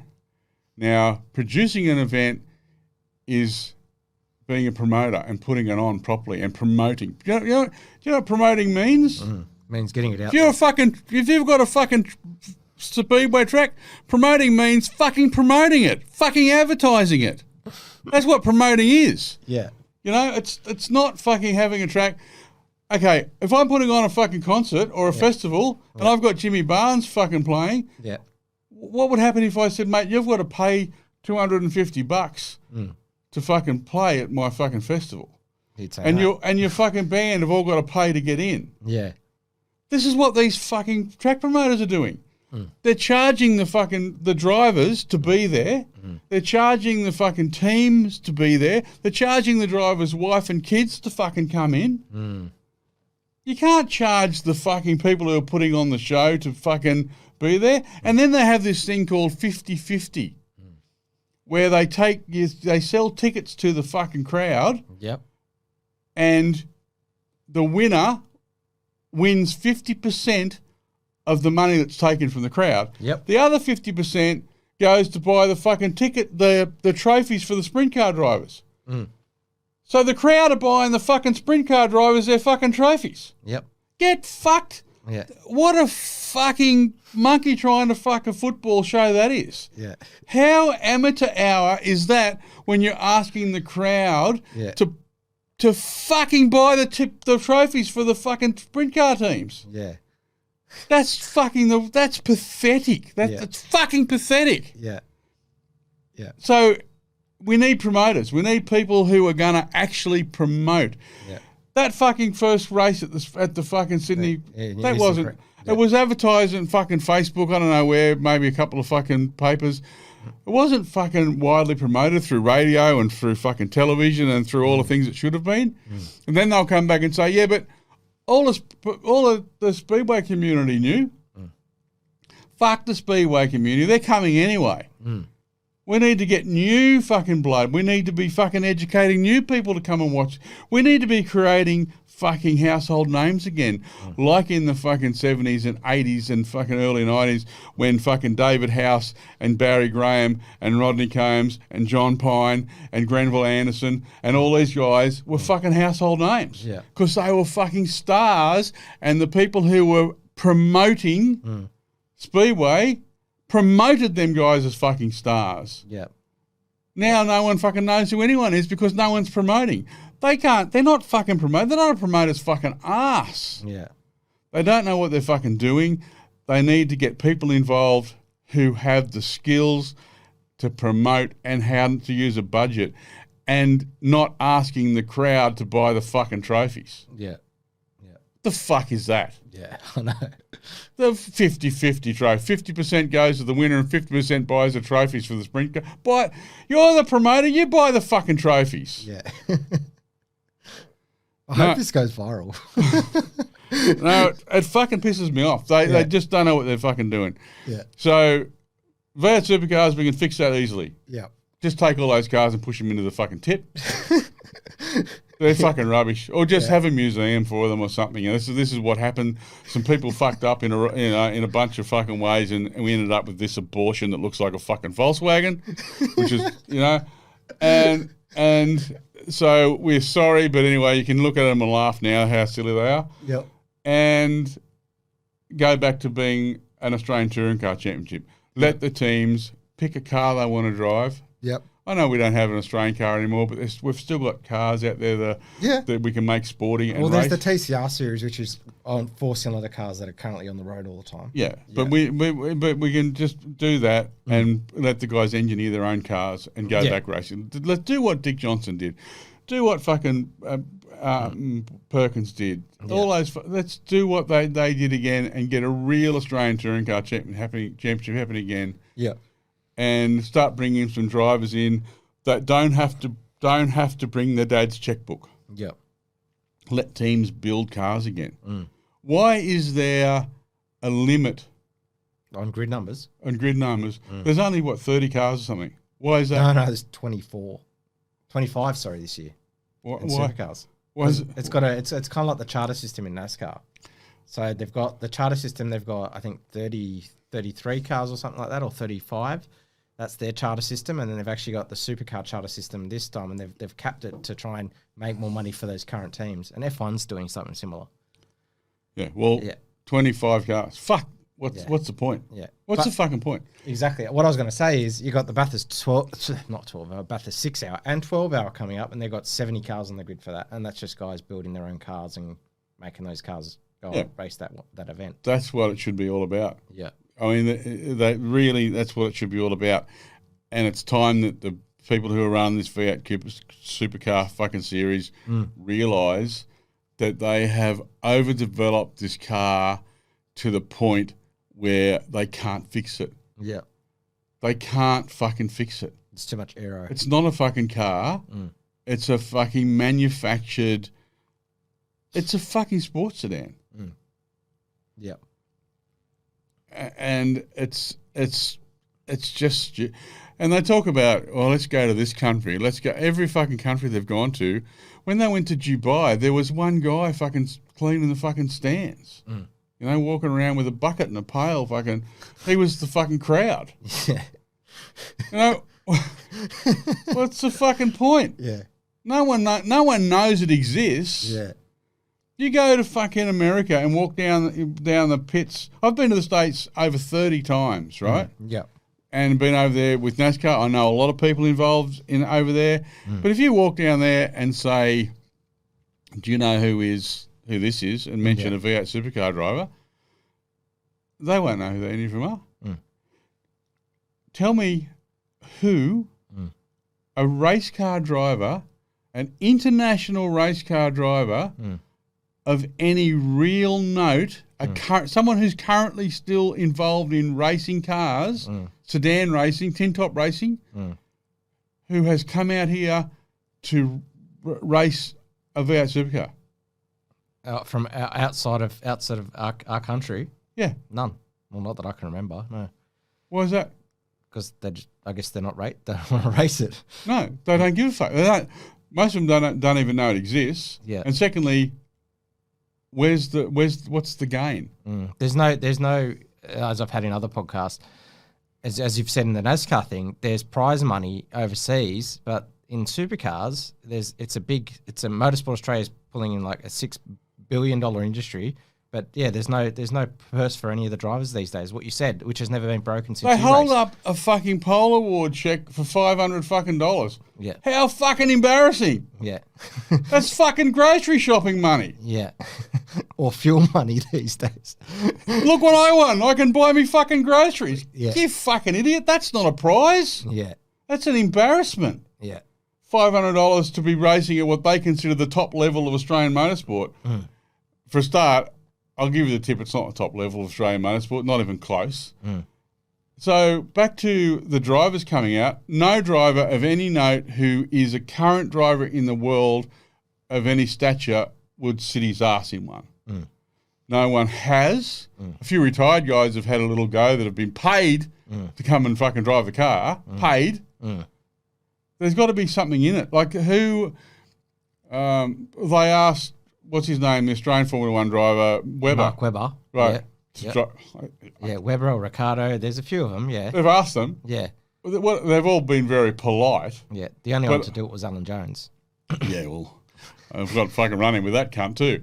But yeah, they all very polite when, when they're asked in an interview, and they've I know, no, well, I'm busy, or it's not something. But behind the scenes, they're going, oh, fuck, as if I'm fucking going to do that. Look like a fucking idiot. I've raced Formula One. I'm not going to fucking race that fucking thing. Yeah. They're on a race for $500. They're on a race for a few million. Fucking $500 for a fucking pole. But look at this. Mum, go get the groceries. Should be a fuel award. Yeah, and they stand up. They're so fucking proud, and they fucking spruik all this fucking bullshit, all this propaganda that they've convinced their fucking loyal followers that it's the fucking greatest thing since fucking sliced bread. We're going to go here and we're going to go there. They're fucking not going anywhere. They're not going to go back to fucking Newcastle. It was a fucking debacle. No one went. They're not going to go back to Canberra. Nobody fucking went to the fucking race in Canberra. Yeah. Yeah, it's... If they want it to fucking succeed, can it and start again. Yeah. And stop pretending it's the same thing as when fucking Dick and Brock and Perkins and all them guys were racing. All those guys, yeah. It's not the fucking same thing. No. It's a fucking different thing. Alan Jones, I told him in an article once that when he was driving in that blue fucking thing. Yeah, the Komatsu Ford. That was no, the one that pretended to be the Peter Jackson car, but it wasn't. Oh, right, yes. I know what you're talking about, and fans will know. Yeah, he rubbished what we were doing in the NASCAR thing and said that we were a bunch of fucking agricultural fucking so and so's or whatever. Yeah. Anyway, I wrote a fucking great story that was in Auto Action. Fucking giving it to him. Yeah. And I just said that, people like Peter Brock and Dick Johnson and Glenn Seaton don't fucking rubbish other forms of motorsport. Yeah. And those are guys who actually win races. As opposed to fucking him. Yeah. And at the end of it, I just said, I thought you were a great Formula One driver, but as far as a supercar driver or whatever they're called, whatever. I said, your driving is about as exciting as watching a fucking Pope die. And he took great offence to it and come and fucking confronted me at Calder. Yeah. Yeah, he wanted to fucking step into me. Did he? Yeah. What happened then? He had two goons with him. Yeah. Yeah. Long time ago. But he's people like him that want to fucking rubbish us, well, they're going to get fucking rubbish back or rubbish. Rubbish in what we were doing. We were really trying to make something happen, and we went close. Yeah, and I'll admit it. The supercar thing killed us because when they went back to the V8 series and they built that new car, the first rendition of that new car was fucking great. Yeah, when they had the VTs and all those things, and they really started kicking on. It was a really good series. It had a bunch of good guys in it, and it kicked our asses. Kicked our asses back to where we come from. When they had the Winfield Triple Challenge and all that type. Yeah, of stuff. So that was the end. That was a part of our downfall was their success. But Alan Jones wanted to give us a flogging for no apparent reason. I mean, he was obviously asked what he thought about what we were doing, and his comment was that something about us being agricultural. Actually, Larry Perkins said a similar thing, but when he said it, it was a bit off the cuff. He was just having a joke. Yeah. But when Alan Jones said it, he was being nasty. So that's my thoughts on. That's your thoughts on supercars. On supercars and Speedway. Speedway needs promoters. Yeah. Promoters. People who promote. Yeah. You guys, the guys who have got tracks who are calling yourself promoters, look up what it fucking means. Because you don't know what it fucking means. Yeah. You think it's renting the fucking track to people to run their cars around in circles on. Yeah. It's not renting the track. Well, there'll be some content in here that should surely go viral. You can only hope, Tony. You can only hope. Oh, no, they're going to fucking hate it, and I'm going to get fucking panned from arsehole to fucking breakfast time, but I don't fucking care. Yeah. My criticism comes from a really good place. I want these things to succeed. Yeah, you're passionate. Yeah, like, I'm passionate about Australian motorsport, and I'm passionate about Australian music, those things. But my comparison is true. I couldn't charge Jimmy Barnes to fucking play at a festival. Why are you in Speedway charging drivers? Bob Jane did it right. When Bob Jane, I know the crowds are different. Like we had a lot bigger crowds than you have in Speedway. Yeah. But we didn't pay to come to the races. We paid an entry fee, which is fair enough because you have to know you're coming. But what you get back has to be far greater than your entry fee. And all our crew got in for free, and our family got in for free. Yeah. And we got 10 free passes to give away. That's what, and we got paid really well. Yeah. If you're doing it right, do you know? Let me explain to these fucking people what they don't understand. If you want to sponsor your fucking race meeting or your racetrack. Yep. Okay. Yep. Take Big Bob's fucking fizzy cola drink. Yep. The biggest fucking cola drink in the world. Yep. They've got an advertising budget of fucking tens of millions of dollars. Yep. Right? Yeah. So Planet X energy drink is killing it. Yep. Okay. Yep. You don't want them to give you any money. You want them to tag on your business. Yep. So they can make some of their ads as a part of your fucking Speedway. Doesn't cost you anything. Doesn't cost them anything.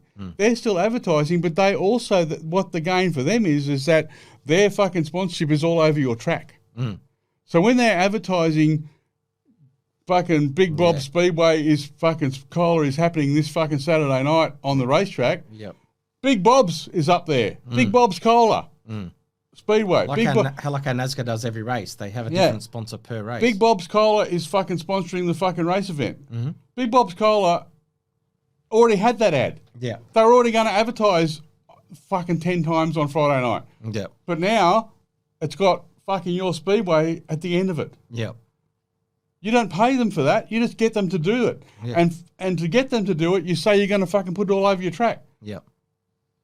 It doesn't cost you any fucking money. Yeah.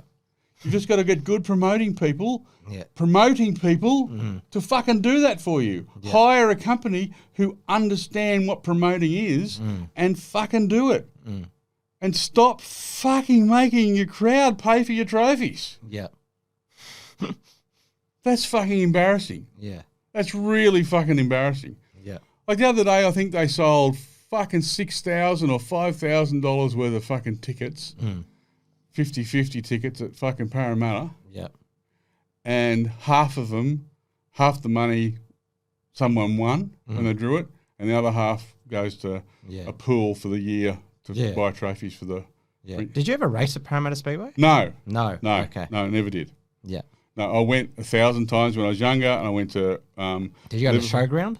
No, I never went to the showground. No. Liverpool, I absolutely. you went to Liverpool? Oh, absolutely, yeah. When it was bitumen too. And, right. And Charlie when it was bitumen, yeah. Yeah, okay. We never really got to touch on that. They were really good days too. Yeah. So, yeah, I never raced at those places, but I went there.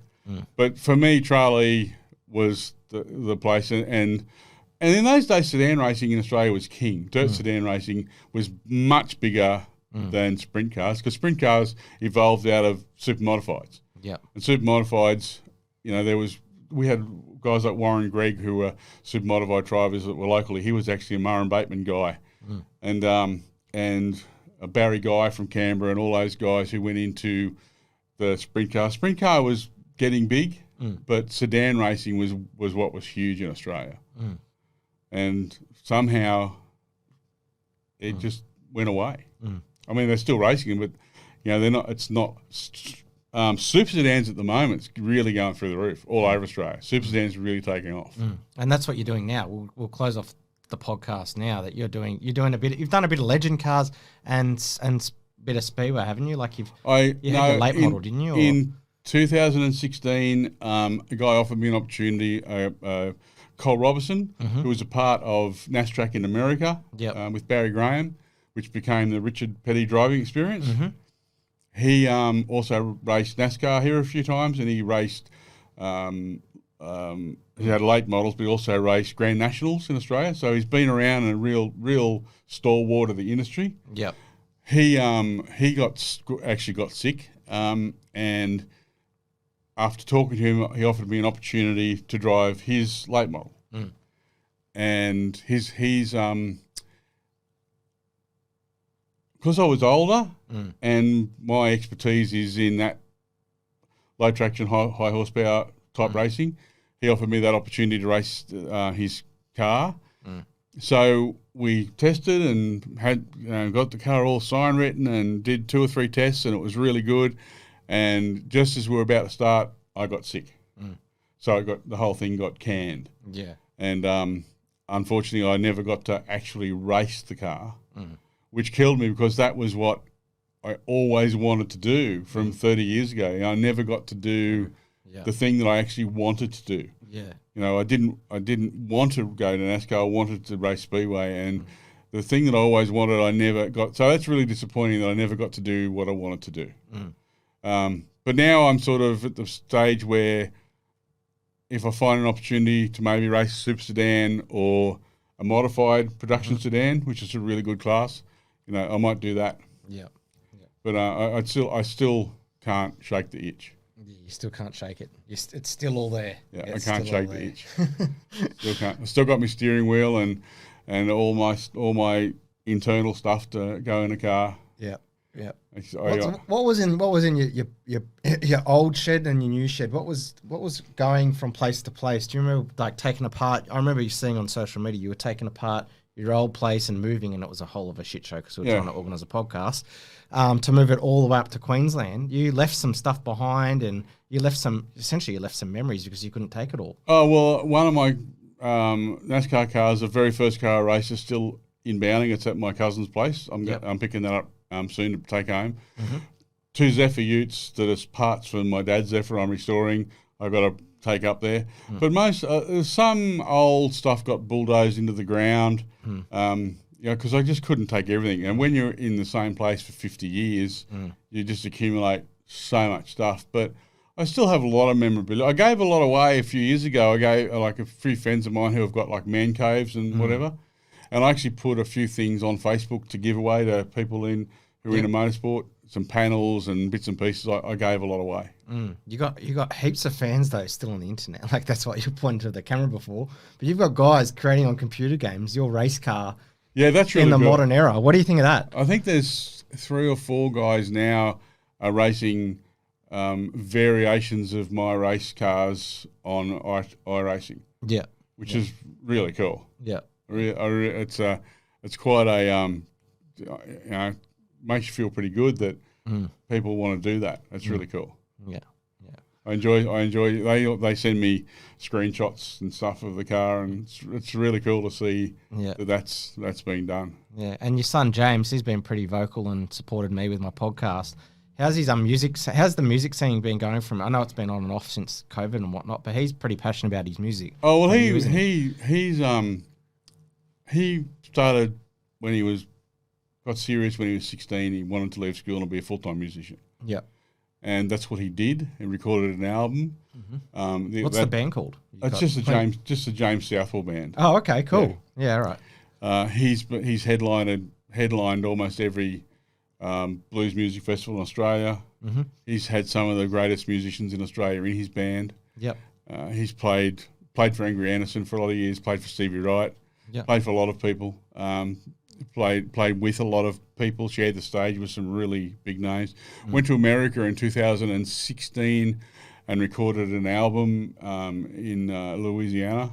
And that album, he had some of the, started recording the album here in Australia. And his drummer in Australia is a guy called Mark Kennedy, and Mark Kennedy is regarded as the greatest drummer in Australia. He's played with everybody. Even played with Ringo Starr. Drums together. This guy's played with everyone. So Mark said to James, "You're not going to get the sounds you want here in Australia. You want that New Orleans sound. You're going to have to go to New Orleans." Yeah. So we went to New Orleans and we recorded an album at a studio called Dockside Studios. Very famous. B.B. King, Bruce Springsteen. Everyone's recorded there. So James went there and recorded an album. The engineer that recorded the album for James has got 6 Grammys. Yep. So Charlie Wooten, famous American bass player, he produced the album and played bass on it, and he brought in some of the greatest players in America to play on James's record, and recorded the record. It's called the Dockside Dockside Sessions, and it actually got into the final ballot to be nominated for a Grammy. Yeah, right. Wow. Yeah. Holy shit. Just missed out by that much. Yeah. Middle of the night one night I was checking my email and I got an email from the engineer and it was a screenshot. And it was a screenshot of the people in the final ballot for the Grammy Award for Contemporary Blues Album. And it was Eric Clapton and all these big names. Really big names. And then I'm reading down and James Southwell, and I'm like, what the fuck? And anyway, he was awesome. He's the only Australian artist to ever be that close to a Grammy in that category. We've had a couple of traditional blues artists that have got Grammys and got nominations, but in the contemporary one, he's the only one to ever get that close, which was a pretty big feather in his cap. It's a very, very good record. Yeah. Should have brought you a copy. I forgot. That's all right. It's all good. I did buy your first book, which we'll wait on later on. You've got copy number 1. Yeah, I know. That was wrapped with that. I ordered it, and I was hoping I could read it today, but we're going to wait it out. I don't. Do you want to announce when it's actually going to come out? Because it got rescheduled, didn't it? Okay, so the book, it's called The Crucifixion of Southie. Yeah. It was meant to be out on the 23rd of March. It was actually sentimental that date too, wasn't it? Yeah, well, the reason I wrote the book is because a friend of mine was killed on the 22nd of March 2012 in a really, really bad accident. And I got to thinking about his life, and because he's got 2 beautiful daughters, and how that his daughters are never going to hear his stories. So on the way home from his funeral, I thought, that's not going to happen to my kids. I'm going to tell my story. So I wrote about a 15,000 word outline of all short stories of my life, and I printed it out and I sent it to a few friends and family, and everyone responded really well to it. And so I thought, well, I might expand it, and then one of my friends knew a publisher and sent it to a publisher. And the publisher wrote to me and said how good it was. And then I got sent to an American publisher who was going to publish it, but they wanted to change things that I didn't want to change. Like the cover is me naked being crucified, like Jesus on the cross. Yeah, and definitely a wild man, Tony. And with my fucking nuts and fucking old fella, everything all showing, Yeah. And this woman writes back to me from America, and she says, "We can't have that cover." And I said, "Why?" She said, "Because we don't want a depiction of Jesus like that." And I said, "It's not fucking Jesus, it's me." And then I had to send her a picture of me to show that I look like fucking Jesus. Yeah. And then they said, "No, we can't have it." And I said, "Well, that's what the book is. Yeah. It's about being crucified." So, changed, and we went from one publisher to the next, and I found a really niche publisher in Canberra, a guy called James, and he helped me a lot, and he was going to publish it for me. And he helped me get it to sort of a point where it was getting close. So, but then we sort of hit a bit of a wall with it. So I sent it to a proper publishing house here in Australia. because it had got to a stage where it was now a real book. It's 100,000, was 90,000 words then. So I sent it to a real publisher for a review, I suppose. I know that's not the word they use, but for them to look at it and tell me what was wrong or right with it. Cost me, I had to pay for it. They wrote back and told me all the things that were wrong with it, but they loved it. They loved the idea. They loved the whole concept, and they wanted to publish it for me. So we've had to go and fix all the things that were wrong with it as far as a proper book is concerned. So now it's just over 100,000 words. So it's quite a big book now.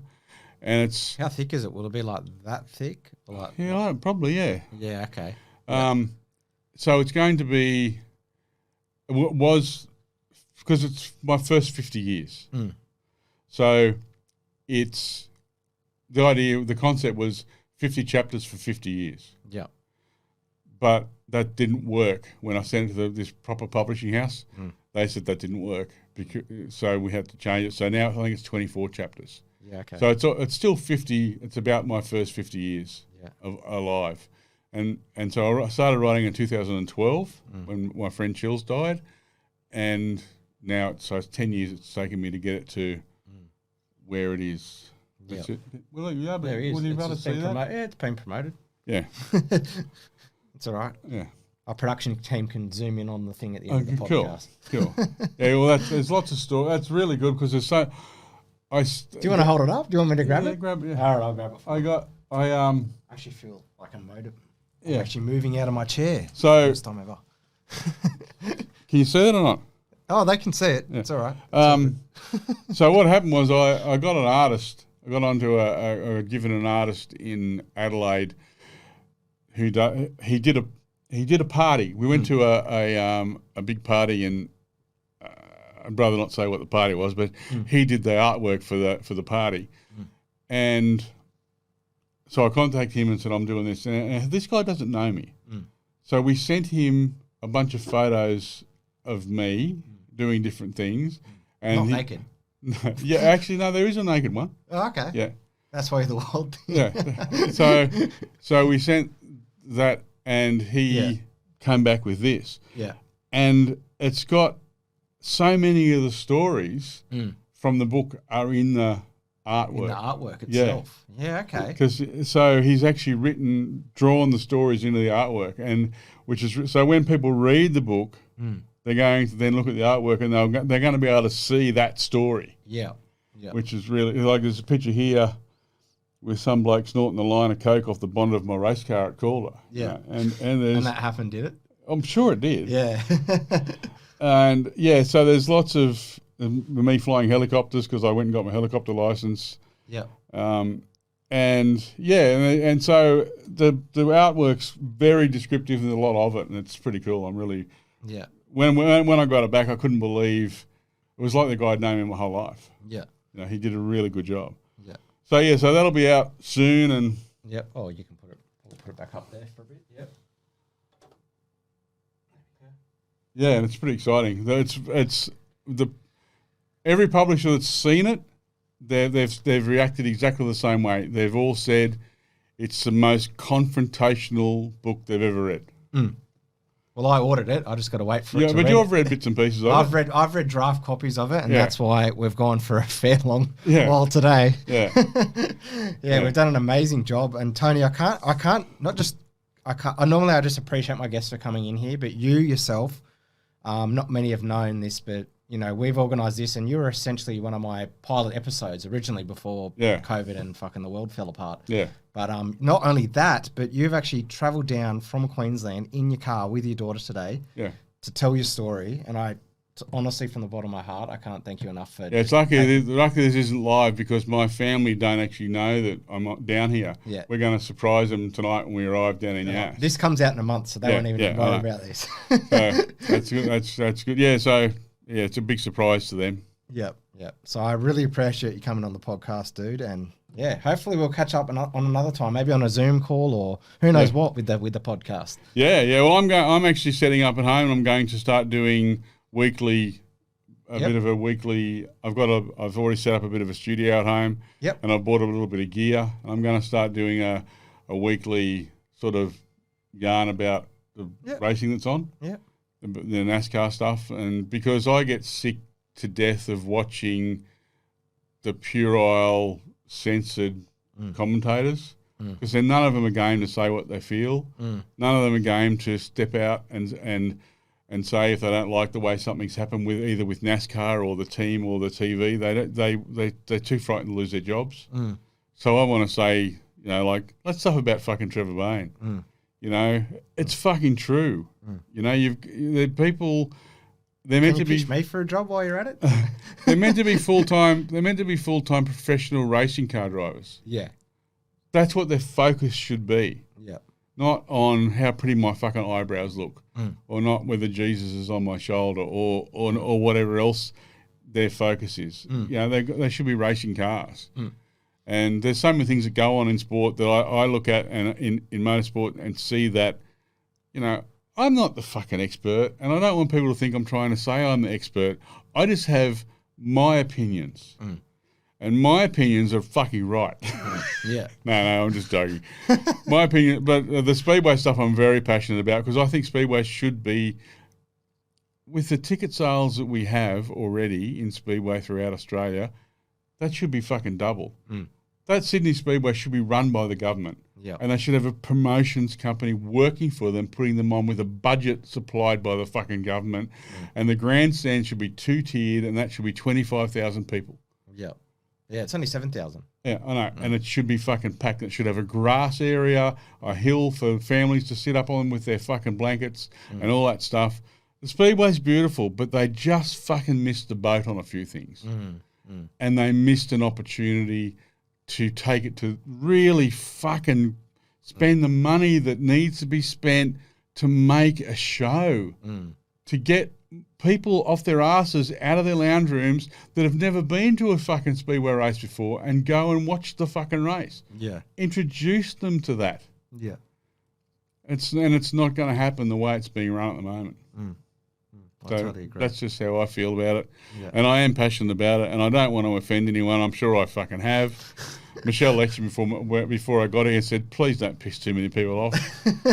It's all right. We've done a great show though, Tony, and I really appreciate you for coming on. Oh, I hope so. I hope people like it. Oh, me too, man. Me too. I can't be more thankful enough. Yeah. And for you supporting me with the podcast, even when we went to start at the start. So. Yeah. No, it's a great idea. I love it. I think it's really cool. Yeah, You're doing a great job. You've had some great fucking guests on. It's really cool. Keep doing it. Yeah. You got to get fucking Barry Graham on here. All right, that's good. I like when people suggest me guests. So who else should I get on? Barry Graham. Yep. Fred's George Elliott. Yep. I'm targeting George Elliott. Yep. Max Stumsey. Yep. Him as well. Got him on my hit list as well. Gary Rush. Gary Rush. That'd be great. Yep. 10 times Australian fucking champion. Yep. Do you reckon you could put in a word for me with some of these boys? I can put in a word for sure with George. Oh, sweet. All right, that'll work. So, yeah, they're those guys. I mean, Barry Graham, to me, is the greatest. Yep. He is the greatest sedan driver of this country and midget driver. He's done it all and knows everything, and he's still fit. And he drove a race car fucking last weekend. I don't know. He must be 70 fucking 5. Yeah. He went to Illabo Speedway and drove a fucking midget. Yeah. Very quietly. Yeah. It wasn't, no one fucking knew about it. Yeah. But I just saw photos the other day, a mate posting some photos of Barry Graham driving a midget at Illabo. He's still got the bug like you do. It's dirt in the veins. Yeah. You can't wash it out. Yeah. Tony, I definitely want you again on some other time because I do want to see you look after your health, and I'm pretty sure your wife will be keeping a close eye on you, along with your family. Yeah. All right, Tony, thanks for coming on the podcast. No worries, mate. It's been a pleasure. No worries. All good. We'll see you next time. Thank you.